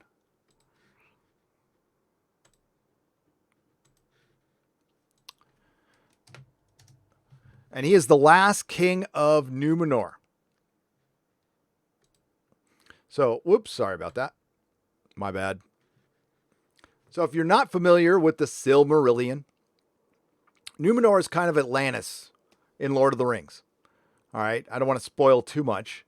So according to OneRing.net, the entire cast, or not the entire cast, but the majority of the cast has been Instagramming and tweeting pictures of the Silmarillion. Thing is, Lord of the Rings on Prime does not have rights to the Silmarillion. They have all the rights to everything as far as, and I mean merchandising and everything for Lord of the Rings and Hobbit, but they don't have it for the Silmarillion. But yet all the actors and stuff are carrying it around. So maybe they got rights to that too. And it looks to me like they're going to go through the major events of the Second Age and maybe end it with the War of the Ring that's in the epilogue of Lord of the Rings. That's awesome. And it looks like Ar-Pharazôn is going to be played by, that's not a great picture, by Russell Crowe. That's great. Russell Crowe turned down the job for Aragorn back in the day. So maybe this is his way to make up for it. I don't know, but he was supposed to be Aragorn and he's not. And I think that's pretty cool. I like Russell Crowe. I think he would be good Numenorian king. And if we see Sauron, I mean, we never got to see Sauron, but this is going to be about Sauron. This is going to be fucking awesome as long as it doesn't go woke. So the news on that front is good. They went on to report that this guy directing the pilot, they love him. All right. They like the guy a lot.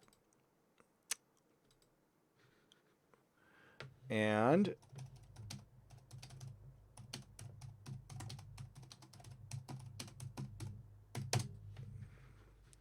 eventually when I get Lady Gravemaster, when she gets fully on board, she can like send me this stuff faster. So sorry. Thanks for waiting, everyone. They have a director right now who is working on the pilot. His name he's a Spanish director, and his name is J.A. Bayona. But as it stands right now, the showrunners are from Bad Robot. They're from Bad Robot. You guys know how I feel about fucking Bad Robot. They are Patrick McKay and J.D. Payne. Now, I'm going to show you their IMDb.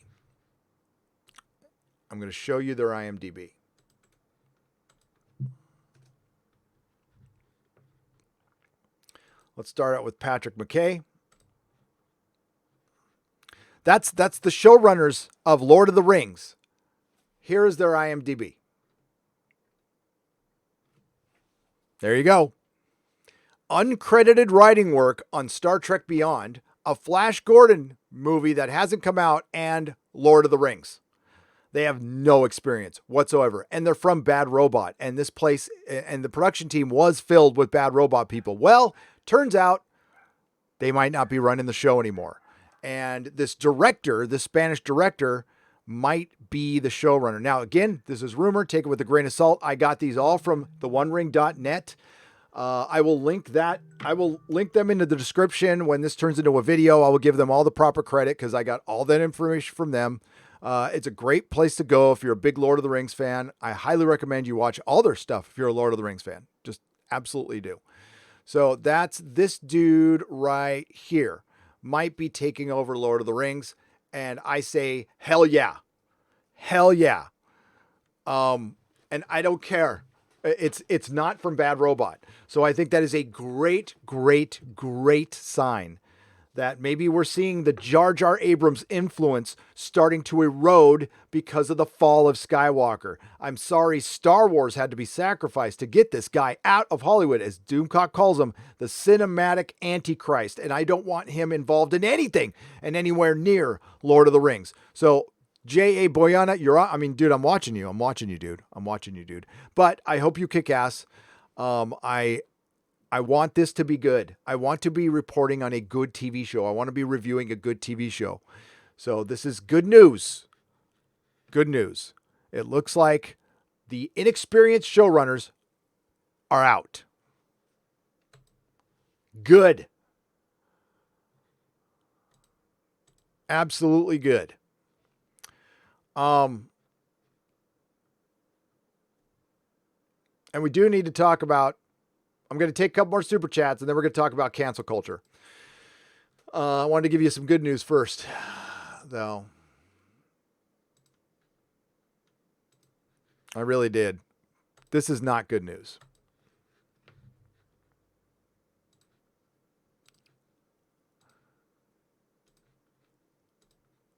There we go. Boop-a-doop, boop. But let's read a couple super chats first. Norwegian Kryptonian for 55 Norwegian krona, and all that is now, and all that is gone, and all that is to come, and everything under the sun is in tune, but the sun is eclipsed by the moon. Eclipse. Pink Floyd. I don't sing, but my favorite band. Yes. Jack White. You know what? I love the White Stripes. Jack White. Not gonna lie. I've seen him a couple times live. I miss, was it Meg? Was it Meg White, the drummer? You know what? She was like a beginner drummer. Okay. But I liked her. They were very good. The comic book industry in Hollywood are in this crappy position because they keep hiring people who are not interested in entertaining people. They just want to talk down to lecture people, says Jack White for $10. No, you're right, Jack, you're right. But I'm going to add one to that. They want to influence you. They are there to politically influence you. It is not the entertainment industry anymore. And now in the 15th hour and the 16th hour, some creatives in Hollywood all of a sudden discovered that fucking free speech is important, and it's in danger right now because of the wolf you guys, not you not you out there in the audience, you Hollywood let into the door.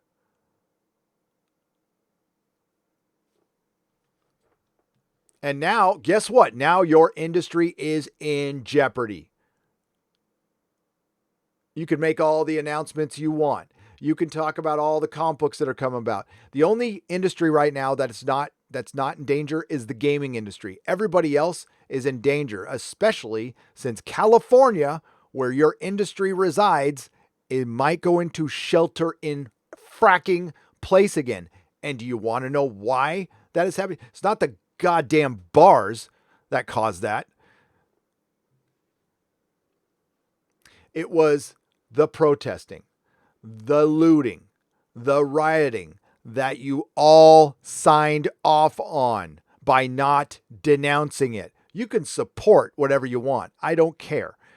But when you come out with your superficial little tweets and Instagram posts, bending the knee to political correctness,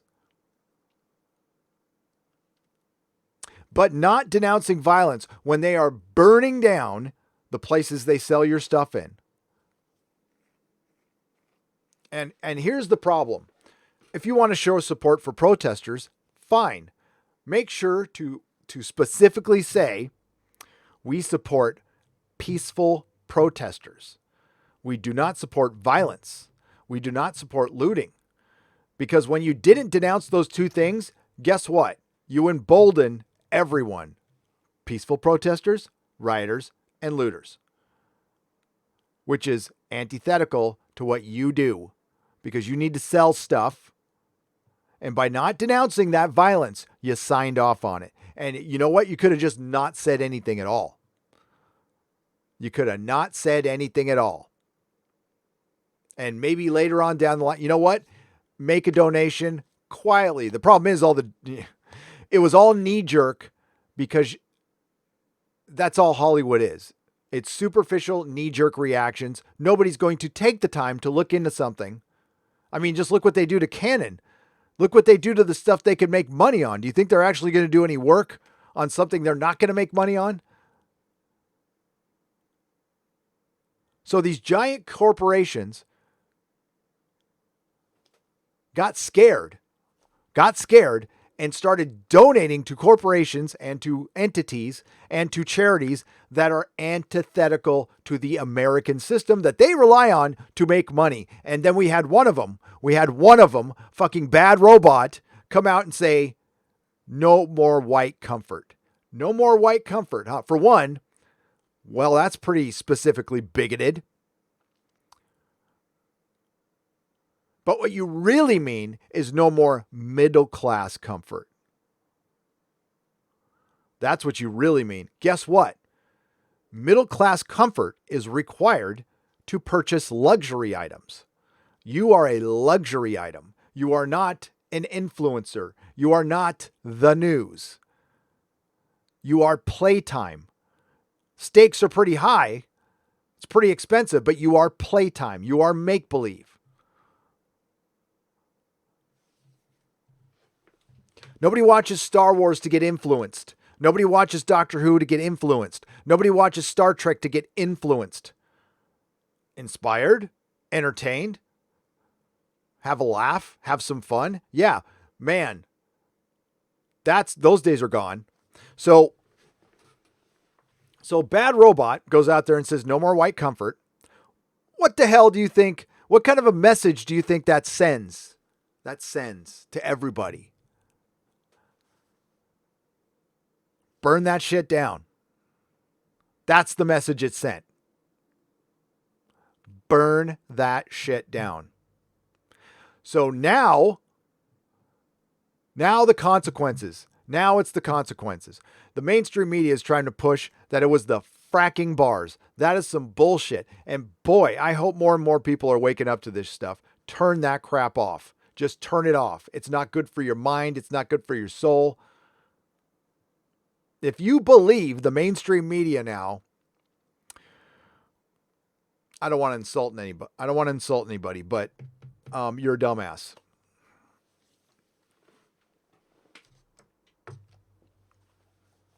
Who to believe? I don't know. You need to find somebody, but it's not them. You are more informed by not watching the mainstream media. It actually makes you less informed. It really does. So, because you're not getting the truth. There's a war on the truth. There's a war on free speech right now. And we're getting our asses kicked. So we need to turn this around right now. We had control of the narrative. We were fighting back. Things were turning around. Common sense. After 3 years, taking 3 years off, common sense was creeping back. And then May 25th happened. And honestly, one has nothing to do with the other. What happened to Mr. Floyd was murder, needs to be taken care of, but it's got nothing to do with free speech and cancel culture. But that's where we're at now because the opportunists came out. They came out. And they've been whooping our ass. So by the way, that's why I've been asking for more people to come on YouTube. I'm going to make more videos. That's my goal is I am making more videos. I'm going to work more. So I used to do like 7. 6 or 7 a month. You're getting 12, maybe more.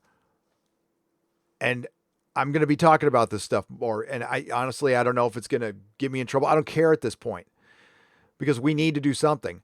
And we need your help. So if you have the gift for gab, you have a microphone, you think you can do this, and you have common sense, please get on this platform. We need more people like you on this platform and a lot less like the mainstream media and Brie Larson and all that crap that's going on. You know what? I watched Pewd's live stream today to try to understand what the drama was in the beauty community. So we have one side telling us it's the apocalypse, right? Like it's the end of the world. There's a thing out there. It's going to get us all. And then I see some of the biggest news on YouTube is people who put makeup on their faces are arguing with each other. Which one is it?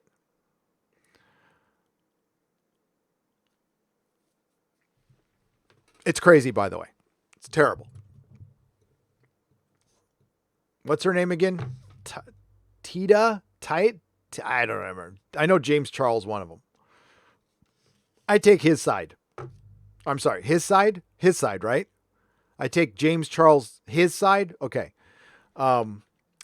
He's young and the adult got jealous and took advantage of him and it was kind of sick. So I take James Charles' side. I'm on Team Charles. Keep fighting the good fight, says Dan C. for £5. Thank you. Eric K. And yeah, I'm pissed about the bad robot thing. Again, cinematic antichrist. All this guy has done is fucked up Star Wars, fucked up Star Trek, and now he's screwing up Hollywood. And I do not want to see him screw up DC because honestly, DC could whoop Marvel's ass right now. Marvel is vulnerable because they are locked. They are stuck. Their brains are washed. They are headed right down the road of identity politics. It's happening. The next 2 movies we're going to get, we might get an average Black Widow movie, and we're going to get an Eternals movie that'll probably feel more like Captain Marvel than Guardians of the Galaxy. Just saying. And by the time we get a good one, we're talking 4 or 5 years. 4 or 5 years. Are superheroes even going to be a thing? Are they going to be in vogue in 4 or 5 years? I don't think so. But DC, you have an opportunity right now. You know what? If you need to give Jar Jar a movie, get him off Justice League Dark, by the way. It's one of my favorite books. Put him on, I don't know, just give him something. I want to say a rando name and then you guys will get mad at me. But put him on Supergirl. Put him on Supergirl. Supergirl's ruined by the show anyway. Put him on Supergirl. And then put somebody real on Superman. And then make that, just go with that. Henry Cavill is a huge star. The Witcher might be the only show that will be a huge hit in the future if it goes back into production anytime soon. So yeah, that you want to stick with sure things. You go down the woke highway, you're fucking done. You're done. It's done. People, I mean, how many times do we have to? Birds of Prey 2 just got canceled. Terminator Dark Fate still sucks. Charlie's Angels still sucks. It all still sucks. Star Wars is fucking dead. Dead.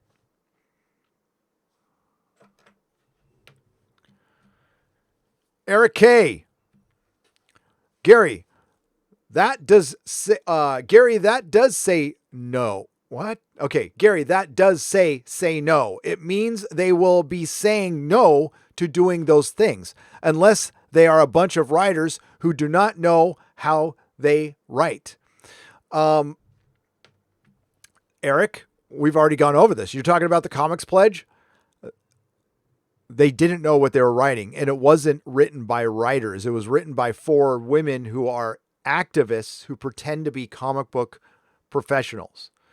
And that's the problem is activists have invaded all of entertainment and it's no longer entertainment. It is activist-tainment, influence-tainment. Propaganda. That's what it is. Propaganda. I'm sorry I'm drinking Starbucks, by the way. But beggars can't be choosers.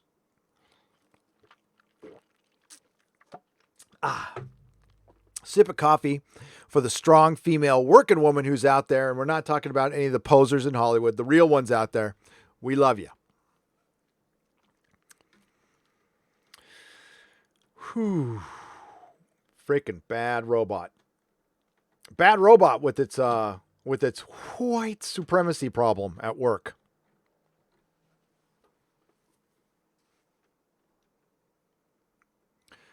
All right, let's go down the road. Oh my lordy.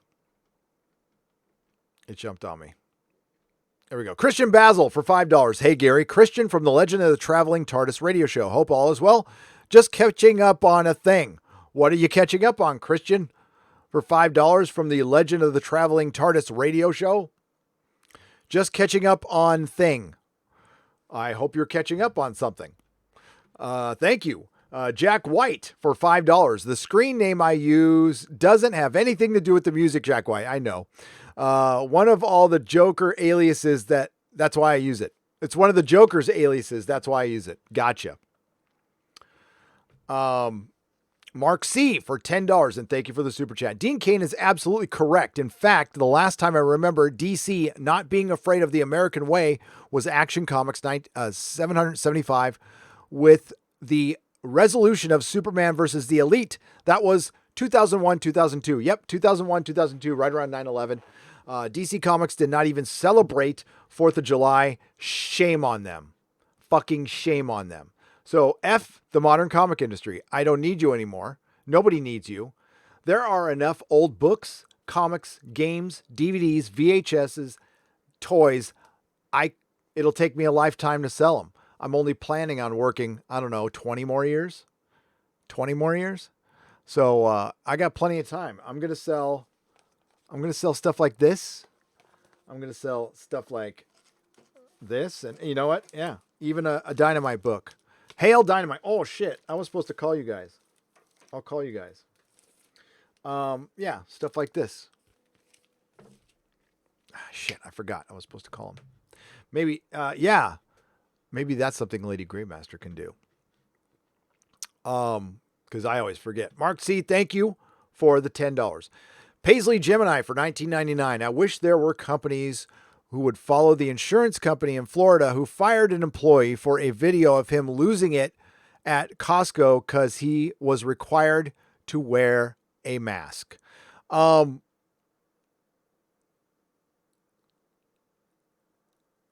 they fired a guy because he refused to wear a mask, or because he was losing it because he refused to wear a mask.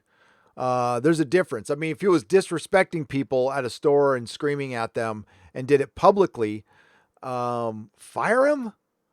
I don't think they should fire him. I disagree with that, Paisley Gemini. I think they should discipline him, but fire him? And you know what? I didn't want any of the comics creatives who were attacking fans to be fired. I wanted them to be disciplined so they wouldn't do it in the future, and then they would start just writing comic books. I don't want anybody fired, but there is a point where it gets that bad, but you can't equate those. If you refuse to wear a mask, you refuse to wear a mask. We don't live in a freaking totalitarian state. Now, a business can keep you out. They have every right to keep you out. But I completely disagree with it. I will wear one because I was asked, not because I was told. Big difference. I said that earlier, and I say it again. Once our government starts telling us to do stuff, we have a big problem. And it starts with just a mask. And then it's just this. Then it's just that. And it's just a microchip in your freaking wrist to track you. Yeah, no. And you know what, everybody, you could laugh about that now, but just look at what's going on now and think about where things were 6 months ago. Lori Roberts, welcome to the Gandalf level. Praise you. Thank you, Lori. Snell World for $5. Gary picked up the 1976 Action Comics #1 Sleeping Bag reprint. Did you see Scott Baio's video where he shows Hollywood's bias? No, but I will watch it. I will watch it. Anthony Slate for $4.99. Dropped cable 6 months ago. Life is better now with channel like yours and Geeks and Gamers and Doomcock. Thank you for being there next to the others. Thank you for being there. And I know sometimes you get to type in on your phone, so I don't know what that is, but you're welcome. You're welcome. Thank you, Anthony Slate. And listen, I was the same way, you know. I thank all the other YouTubers for being there and all of you guys for being here for me, right? You are my entertainment now. You are my entertainment. I rarely watched, I'm rewatching The Umbrella Academy now. I'm watching Dark, but most of the time I'm watching live streams. All right, now let's get to JK. I've had it up here. Let's get to JK real quick. And to keep in mind, I'm on a time limit today, so I'm going to have to bust out here pretty soon. The Super Chat square up for Inquisition and last night, Friday Night Tights is done. It'll be put up on on Nerdrotic Live tomorrow. All live streams go to Nerdrotic Live. By the way, if you could please check and make sure you are still subscribed. I forgot to do that in the beginning. The YouTube scrub is on. So the YouTube scrub is on where they scrub the bots, old accounts and stuff like that. And there's always collateral damage. So please make sure you are still subscribed. If you come across the video, make sure the bell is hit. Thank you very much. J.K. Rowling, Margaret Atwood, among 150 figures to sign letter condemning public shaming. Well, fucking too late, by the way. And where is everybody else? Every single writer in Hollywood, every single creative person needs to be condemning this shit right now. Right fucking now, or your job is in jeopardy. Right now, okay. How are we going to write stories now anyway? The only bad guys we can portray, as I said earlier in the video, are going to be Swedish bikers on meth and the bad guys from Germany. And can you even do a superhero story anymore? Because that's a tool of oppression. That's the tool of the patriarchy and oppression. You see how the Marxist narrative is antithetical to creativity?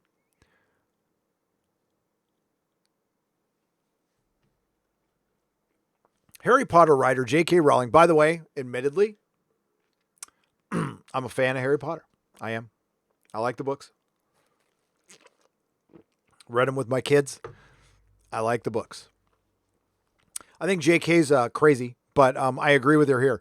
Harry Potter writer J.K. Rowling, Handmaid's Tale author Margaret Atwood, and Midnight's Children writer Salman Rushdie are amongst 100, by the way, still has a death sentence on his head, 150 public figures that have signed a letter condemning the practice of public shaming or cancel culture as it's known popularly.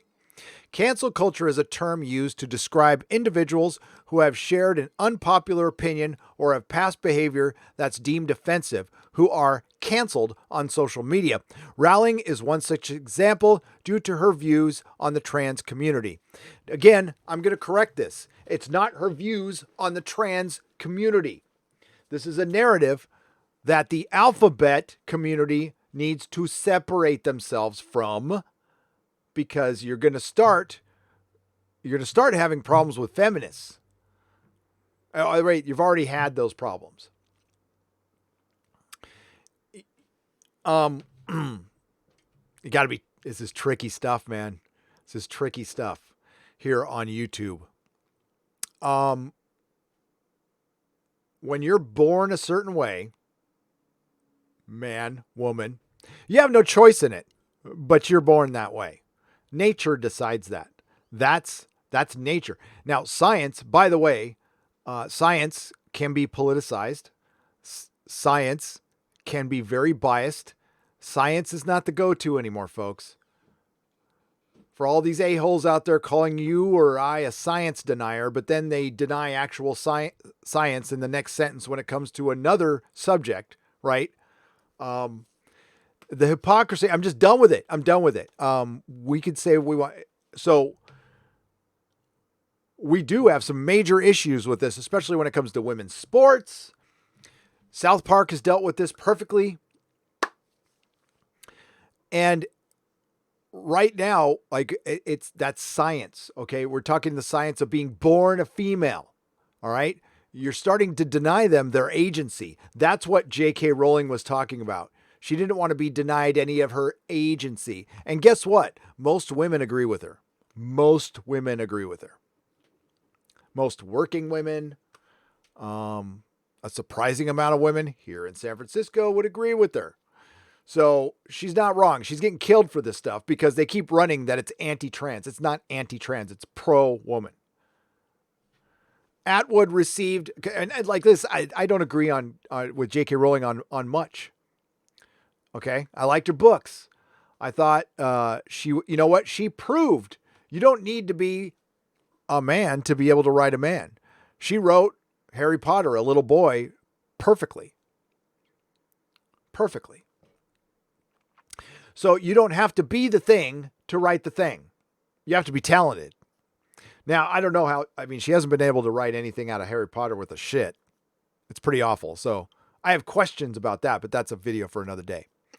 Atwood received considerable backlash in 2016 after supporting an open letter on Canada's University of British Columbia to provide its reasons for suspending and firing novelist and instructor Stephen Galloway after sexual assault allegations emerged. Meanwhile, Rushdie's 1988 novel, The Satanic Verses, has also drawn criticism over the years for its depiction of Islamic beliefs. Death sentence on his head. He's got the ultimate cancel culture after this. The guy has had a death sentence on his head forever. And there's certain places in this world he cannot go anymore, or he will die.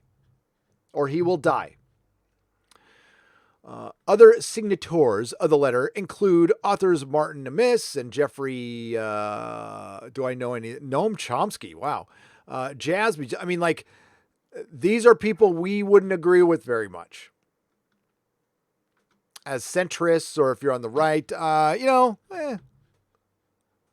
Gary Kasparov, okay. Chess grandmaster Gary Kasparov.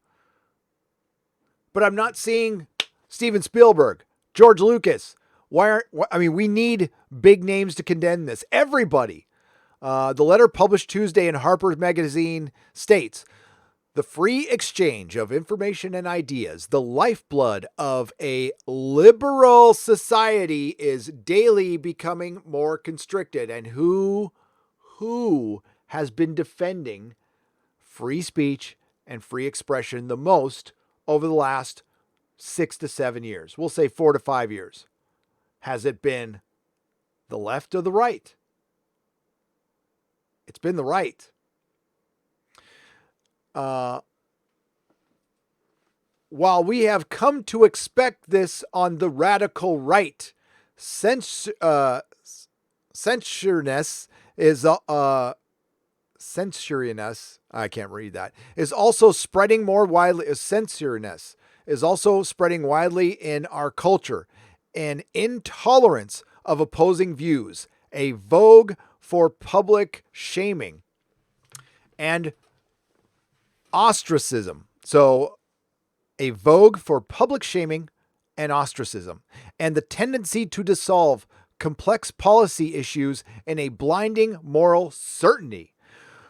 We uphold the value of a robust and even caustic counter speech from all quarters, but it is now all too common to hear calls for swift and severe retribution in response to a perceived transgression of speech and thought.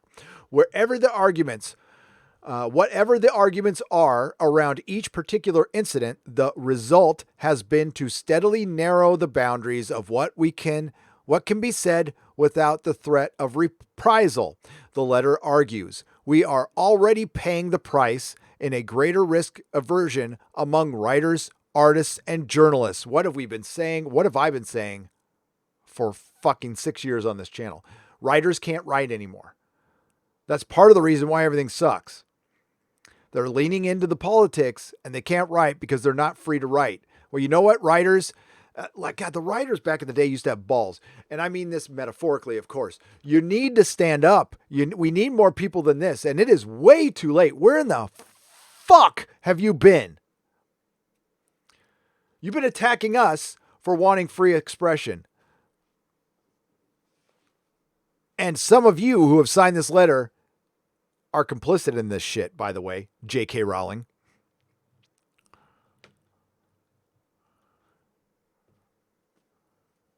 But now all of a sudden you want to come out and of course you mentioned the far right. Well, guess what? There's a far left too. There's a far right and there's a far left. And guess who has control, firm control of the narrative right now? The far left. I heard my good friend Rob from Midnight's Edge arguing that it's both sides throwing rhetoric. That is true. Unfortunately, I can't hear the other side right now over the far left. Nobody can argue. Nobody that the far right has control of jack shit. Because they don't. I don't take them seriously. Nobody takes them seriously. And they're absolutely powerless. But the far left is not right now. And I mean the extreme. I'm not talking about what they were talking about here. The lifeblood of a liberal society, true liberalism, liberty, based on liberty, is daily becoming more constricted. All right? This isn't shit I want to talk about, but it's killing our pop culture. It's fucking killing it. So we can erase all the Disney trilogies we want. But nothing is going to get better until this gets fixed.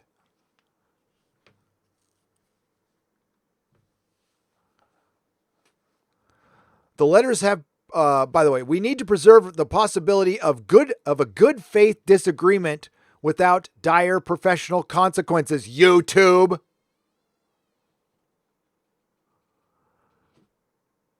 If we won't defend the very thing on which our work depends, we shouldn't expect the public or the state to defend it for us. Right there. What is my good friend Eric July, Young Ripa 59, what is he always talking about? The state. The state. I do not support the state, okay? I never have. I want the state to build my roads and shut up. I don't want them coming in and legislating this. It's almost like Silicon Valley wants that to happen. And I'm going to relate a situation for you. The Chode in Seattle. Remember, they didn't do much because they wanted somebody else to come in and fix it. And it's a good thing the federal government didn't. I think it's a very similar situation. But what Silicon Valley with the mainstream media and what Twitter and the useful idiots on Twitter have been doing is silencing dissenting voices that aren't radical right. Aren't radical at all. Misrepresented as radical because it's just opposite. We're in absolute dangerous territory now. Like real. That's why I'm talking about it. And this is shit we need to take seriously. And if we don't stop it now, it's going to get worse.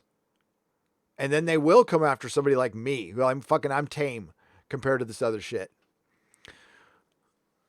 The letter has provoked a deluge of online responses. You're kidding me, right? I would say this might be the best thing J.K. Rowling has taken part in writing since fucking Harry Potter. Did you hear anything extreme there?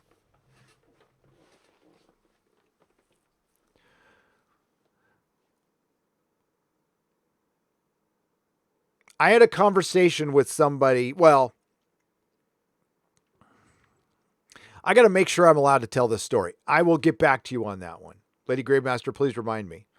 I talked to somebody pretty big in Hollywood, and we had a conversation about this because I had mentioned that I am surprised that that person knew who I was or was interested in the channel and even liked what I did. And apparently they liked what I did.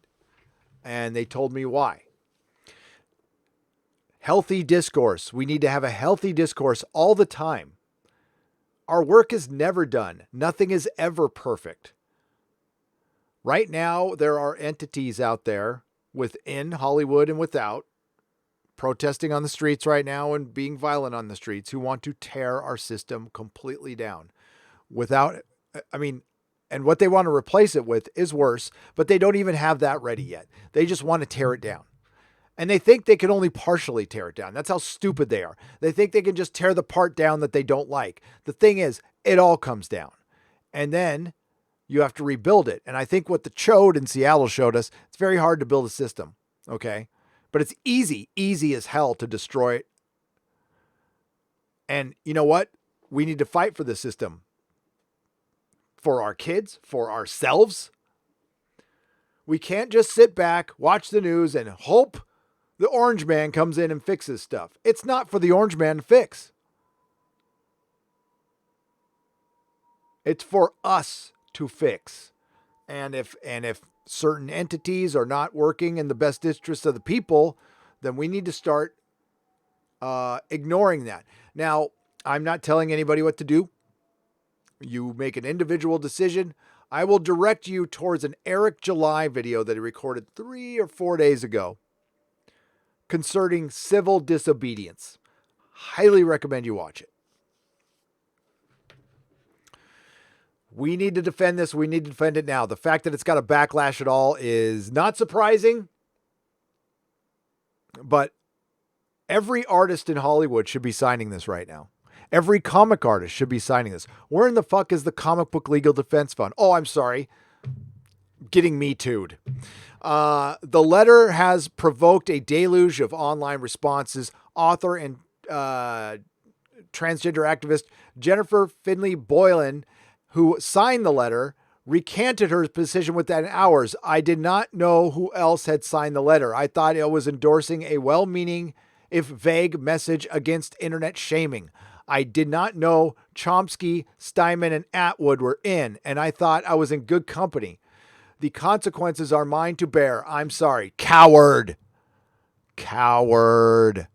Now, listen, I don't know about Chomsky. I'm not a fan. I don't know much about him. I am just talking about this message. I don't give a shit who signed it. I can completely disagree with him. That's what we need to worry about. Right there. And what's going to happen, folks? The state is going to come in. The state is going to come in, and we're going to get more restrictions.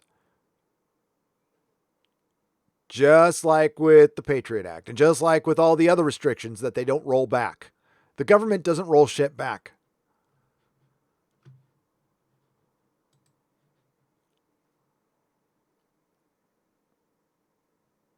Oh my God. I mean, Chairman Newsom must be having the time of his life right now. This like, he wakes up in the morning and you know what he says? I was born for this. You know, that's what he says. I was born for this. I'm going to get the fuck out of here. Yeah. This is, I don't know what to say other than the fact that somebody already quit the letter. The alphabet community is being used. You are being used by political provocateurs to silence people. You need to fight back against that too. And I know there's alphabet members in my chat. They're always welcome here. But as individuals, you need to fight against that. Is the alphabet community a hive mind? Do you all think the same way? To where you let Boylan can speak for you or something? Like, where are they? Where are the people who speak for everyone? No, they want us in our little tribes. They want us in our little tribes so they could separate us and then just conquer the shit out of us. And it's happening, folks. So the message of hope is we can fight this because there's more of us. There's a lot more of us, but we need to start. We need to start. We need to get off our asses. It's time. And my answer to pretty much everything right now is no. No.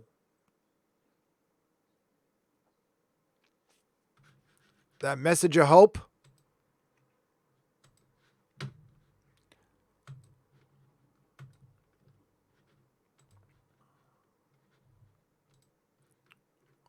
Right there. But we need a bigger display than that. Chairman Newsom said prior to the 4th of July that fireworks were illegal. They weren't, he didn't want to strain the fire department. This is Los Angeles. And it was just like this where I was too. 50 years I've been in the state. I have never seen anything close to what 4th of July was. And it was that everywhere.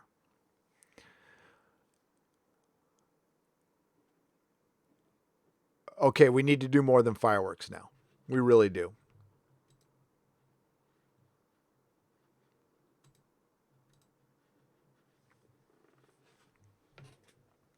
No good for 10 Canadian pesos. Got a few comics recently to start a small collection, and the staff were saying, thank you for paying our wages after each sale. P.S. Our money isn't pesos, it's loonies. Very dignified currency of a loonie. I call it peso. Everything's a peso. Sanctuary of Geeks for $5, except for it's pounds. Hi, Gary. I by the way, thank you very much. No good. And thank you for buying comic books and paying their salary. Hi, Gary. I worry that the next they'll reboot Knight Rider as Woke Rider and cancel Baywatch. Did you see the '08 Knight Rider reboot? Personally, I liked it. I did not. Sanctuary Geeks. I'll go check it out, though. Snell World for $5. 3 Jedis alive in The Return of the Jedi, and that was the best they could do, right? Honestly, yeah. It's going to be in my video. But there was something that guy said that I thought was majorly important. Now, I don't know what the context of it was. But has anybody asked George Lucas how he felt about them killing Han Solo in The Force Awakens? Has anybody, I don't know. I asked the question because I don't know. So if anybody knows, if anybody has asked George Lucas specifically how he felt about them killing Han Solo in The Force Awakens, and he gave an answer, I would love to hear it. Because I don't think he'd be happy. I don't think George Lucas sold his characters to have them killed off. I think he sold his characters to keep them alive. And what did Disney do? They killed them off.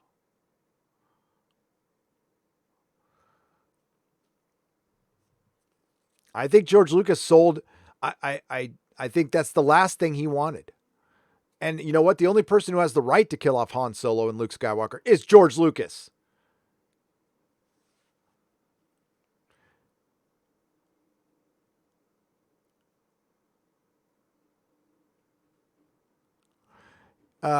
Destiny Captain for $4.99. Gary, have you heard the news making all the headlines? Fletch is working overtime.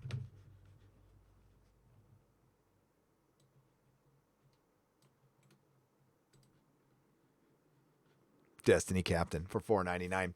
James Zabersky for $4.49 Australian. Love the content, mate. Thank you. Love you guys.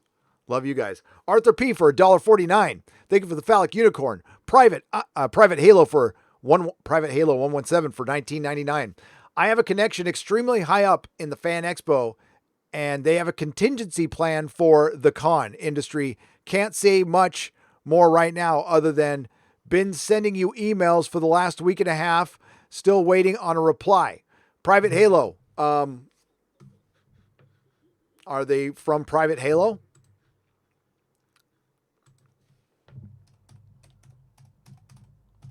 And a contingency for what?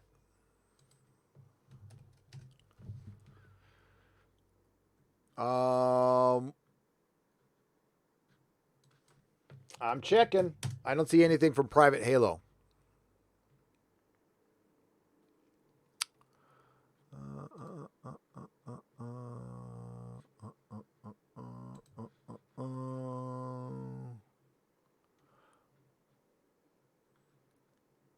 Private Halo, what is your, I'll look again, but I don't see anything from Private Halo 117. Idea Machine for $5. I can't wait to visit your comic store. Last week, I bought Amazing Spider-Man's $4.98 through $500. Yep, and you can end right there. End at $500 and just go back, and you're good. Mr. 19 for $4.99. How's it going? It's going very well. We've got each other. Dan C. for £5. The same people who attacked fans have now started tearing each other apart. These people are insane. LOL, they are. You know what? They're insane. More importantly, they're freaking retarded. I'm sorry, but they're retarded. These people have no brains in their fucking skulls. They are able to produce comic books and do nothing else. I'm surprised they know how to use a toilet. They're so freaking stupid. Scott Snyder is a moron. Frickin' moron. Dude, Scott Snyder is as fucking metal as Rainbow Bright. I mean, the dude isn't metal at all. Screw his books, screw his narrative, and yeah, I'm done with that dude. Don't give up the fight. Carry on. Marcus Cato for $1.99. I am just getting started. I've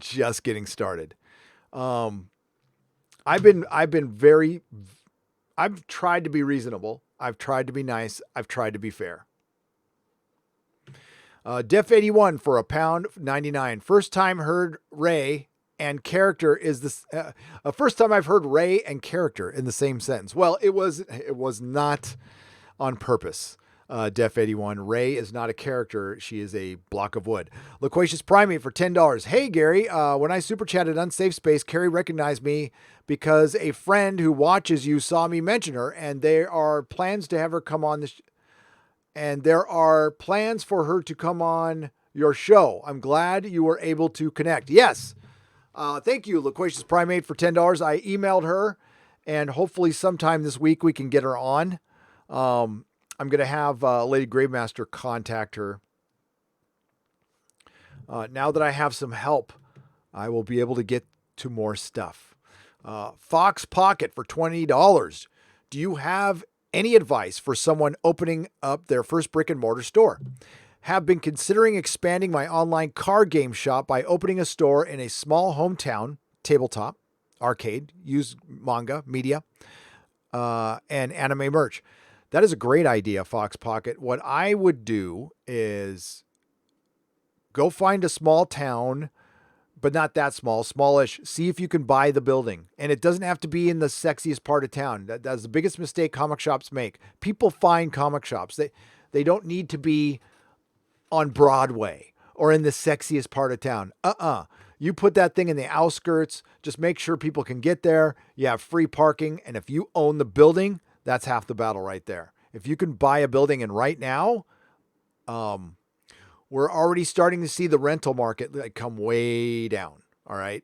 That's already happening. As a matter of fact, the decision made a couple days ago here in San Francisco just halved all the rents overnight. We want to know why? Because nobody's going to be able to pay their fucking bills, because this place isn't going to be open for at least another month.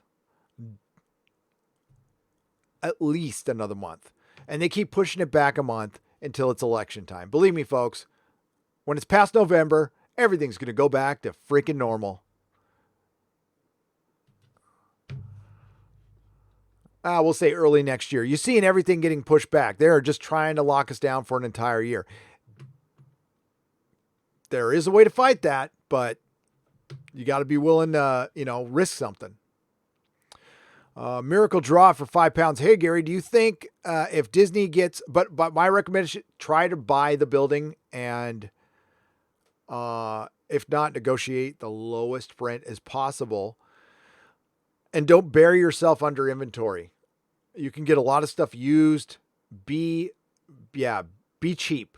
Be very cheap. Miracle Draw for £5. Hey, Gary, do you think if Disney gets desperate financially, Lucas could buy back Star Wars, or could he try to buy it back regardless? That question has been brought up a lot. Somebody brought up that maybe through Apple, George Lucas can buy Star Wars back. Yeah, I can see that happening. But I've also heard from people in the know that Bob Iger will never get rid of Star Wars, like out of his cold dead hands, but he might be gone pretty soon. So I don't know. I am of the belief Kathleen Kennedy isn't gone until Bob Iger is gone. And I wouldn't be surprised at all if she hung out just a little bit longer than he did, so she could say he lasted longer than he did. Just to let everybody know, and I'll let you know in the video, the reason Star Wars Celebration was pushed off to 2022 is because they weren't ever going to do one in 2021. So they just canceled 2020 and they're going to do the 2000, because they do skip a year once in a while. If you go to the Wikipedia, go check out Star Wars Celebration, they skip years all the time. Talons of Wayne Chang for $1.99. Hey, Gary, Oh, what do you say? What do you say? What do you say? What do you know? Nothing today, buddy. Nothing. Thank you, Talons of Wang Chang. Get the physical copy of the Talons of Wang Chang. Get the physical copy. All right. We're going to have to, I got 4 minutes, folks, before I got to get back to work here on my Star Wars video. Hopefully there will be, I've worked on an exozone. I've got some, so I think there's going to be an exozone tomorrow. I've done some work on it. So, Steve Carter for £2. Sorry, I'm late. Couldn't leave as. Oh, that's okay. You don't have to leave as. You can, my stuff goes back up. Chris Persia for £1.49 or for Canadian 49. Thank you for the Canadian 49. $1.49 Canadian for the phallic unicorn. Thank you, OK Gare MT Bear, for the same thing. Appreciate it. Peter Ford. If Lucasfilm had any balls, they would recast Luke, Han, and Leia at all, but they have Kathleen Kennedy, who literally and figuratively has no balls. They're going to recast and rewrite the original trilogy. They will remake the original trilogy. As a matter of fact, I stated in my video, the original trilogy will be remade before they erase jack shit. That is my opinion. That is not based on anything. But you can't erase the Disney trilogy without opening yourself up to multiple lawsuits, breaking license agreements with multiple companies, and you'll be removing the first female lead of a Star Wars trilogy from canon, and you will be opening yourself up to the blue check marks, which Disney is afraid of. I'm sorry, they shouldn't be afraid of them, but that's the reality. Star Wars is dead. I'm sorry. I'm not going to lie to you guys, though. I mean, like, if it happens, great. Then Star Wars is alive if it happens. If it doesn't happen, Star Wars is dead. Now, they could take now, I could much more see them taking the Mandalorian and having him go through time to save Baby Yoda. Doesn't that make more sense? And that way you can open up your Mandalorian to a whole new universe, and you can create the Mandalorian cinematic universe. Right? That sounds like it makes way more sense than the other way. But here's what's going to happen. They're going to use the Mandalorian to make the Disney trilogy look better.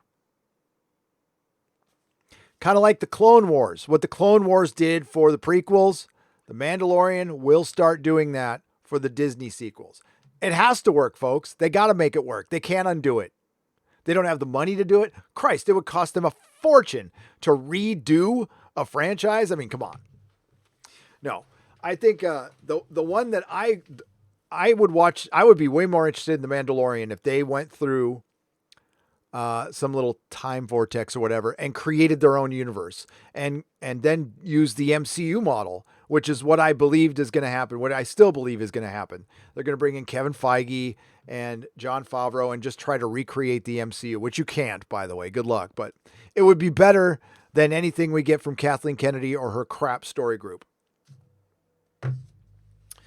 But yeah, look, I look forward to the article from We Got This Covered tomorrow. That says, sources say that the Veil of the Force will be used by the Mandalorian to save Baby Yoda. These are the same sources that told us JFK would be shot in 1963 and that the Titanic was going to sink in 1912. Yeah. Same sources.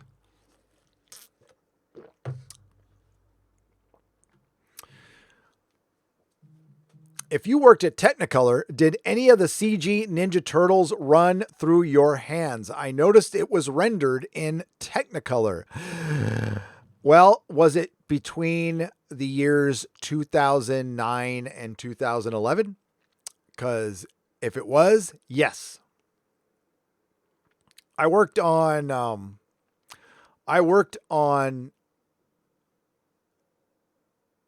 2,000 titles. I wrote them down one day. I was waiting for something to render and it took fucking hours. So I wrote down every title I worked on. I worked on Thor, Game of Thrones, True Blood. I used to love True Blood. I used to love that show. And it ended so shitty. Just like Game of Thrones. It ended so shitty. Maybe that's an HBO thing. You know, the two of the best all-time HBO series only had 2 seasons each. Rome and Carnival. Rome and Carnival are the shit. They are so good. Thank you, Mark C. I'll go back and look and see if I wrote it down. I still have my Technicolor notebook. When Crazy KK leaves, we need a celebration stream. Oh, we planned that. I think we're going to do 24 hours and we're going to just skip around channels, complete with Yubnub music. Maybe I'll create a channel to handle the copyright strike. Oh, I'll take it. I don't care. They confirmed Palps is a clone in the Fall of Skywalker book. JMail 2012, $1.99. Thank you. Here's my thoughts on that.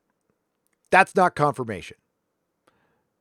Here's what canon really is. And believe me, I've heard this from higher ups. You know what canon really is? Nothing. But the only canon they really respect in Hollywood is what's on the screen.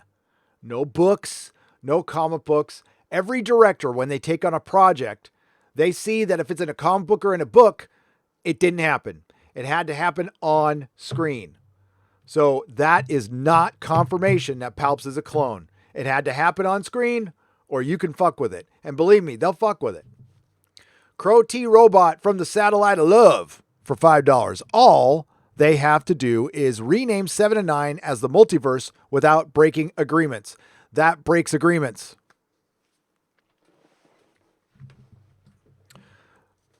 I mean, that's like saying all they have to do is say, yeah, that's like saying, oh, it's actually a different Star Wars movie and retitle it. No, you're breaking agreements. Listen, folks, I don't want to lie to you. Okay. It's not possible. It's just not. And you know what? I'm going to bring Robert Meyer Burnett on the channel. Robert, are you out there, buddy? He's probably doing a live stream. I'm going to bring Robert Meyer Burnett on. I'm going to play you. The most boring live stream. And we're going to go over how contracts and licensings work in Hollywood. Okay. I know a little bit about licensing, a little bit. Okay. But I don't necessarily know how it works in Hollywood. What I know from licensing is through Doctor Who. Okay. So we'll go over it and we'll see if it's possible. I'm not going to go through it with a closed mind. I'm going to come in with an open mind going, okay, show me how this can work. Let's try to figure out how this can work. Like really, not like pie in the sky. Cause right now that's what it sounds like. It just sounds like wishful thinking. And I don't want to give you guys false hope. Because if there's a gun to my head, I'm going to tell you there's no way they could do this. There's no fucking way they can do it. And it's not that simple. Crow T Robot from the Satellite of Love. Satellite of Love. I love the cover of that song, by the way. Love the cover of that song. I want it to be true more than anything, and forget the licensing. Forget all that shit. I gave you the real reason why they will never do it. They will not take away the first female lead from a Star Wars movie. They will not take away Carrie's trilogy. Because that's how they see it. There's just no way. And these people they have to work with each other again someday. And that is in the back of the mind of everyone at Hollywood. That's why they don't outright just fuck people over unless they really hate them. Because everybody knows I'm going to have to work with this person because it's such an insular town anyway. So, I do believe they've had conversations. That I believe. I do believe that they are trying to save it. I believe that. But it depends on the person providing the information. Are they in the room? Are these people in the room? Or do they work for Lucasfilm, or are they friends with somebody who works in Lucasfilm, or are they somebody who works in licensing, who is privy to some information? Like in my case with the Doctor Who rumors, right? That person does not work in the BBC. They do not work in the BBC. Good luck getting a freaking insider from the BBC. We both have tried. It is not possible. I mean, I guess it's possible, but listen, my channel is small potatoes compared to everybody else. So, and not a lot of people, like nobody reaches out to me to Star Wars, probably because I don't do a lot of Star Wars videos, and I won't, trust me. I think it's a dead meme, but I think it's interesting that the fans got this jazzed up. And what's more interesting to me is the people outside the fandom menace who got jazzed up about this. I think that's the takeaway from this. That's what you got. Fuck the information. That's good to be out there, and it's a good way to find out where your interest is. And it's clearly not in Disney's trilogy. If they want Star Wars to survive, they need to scrap it. I just don't think they will. They absolutely need to do it, though.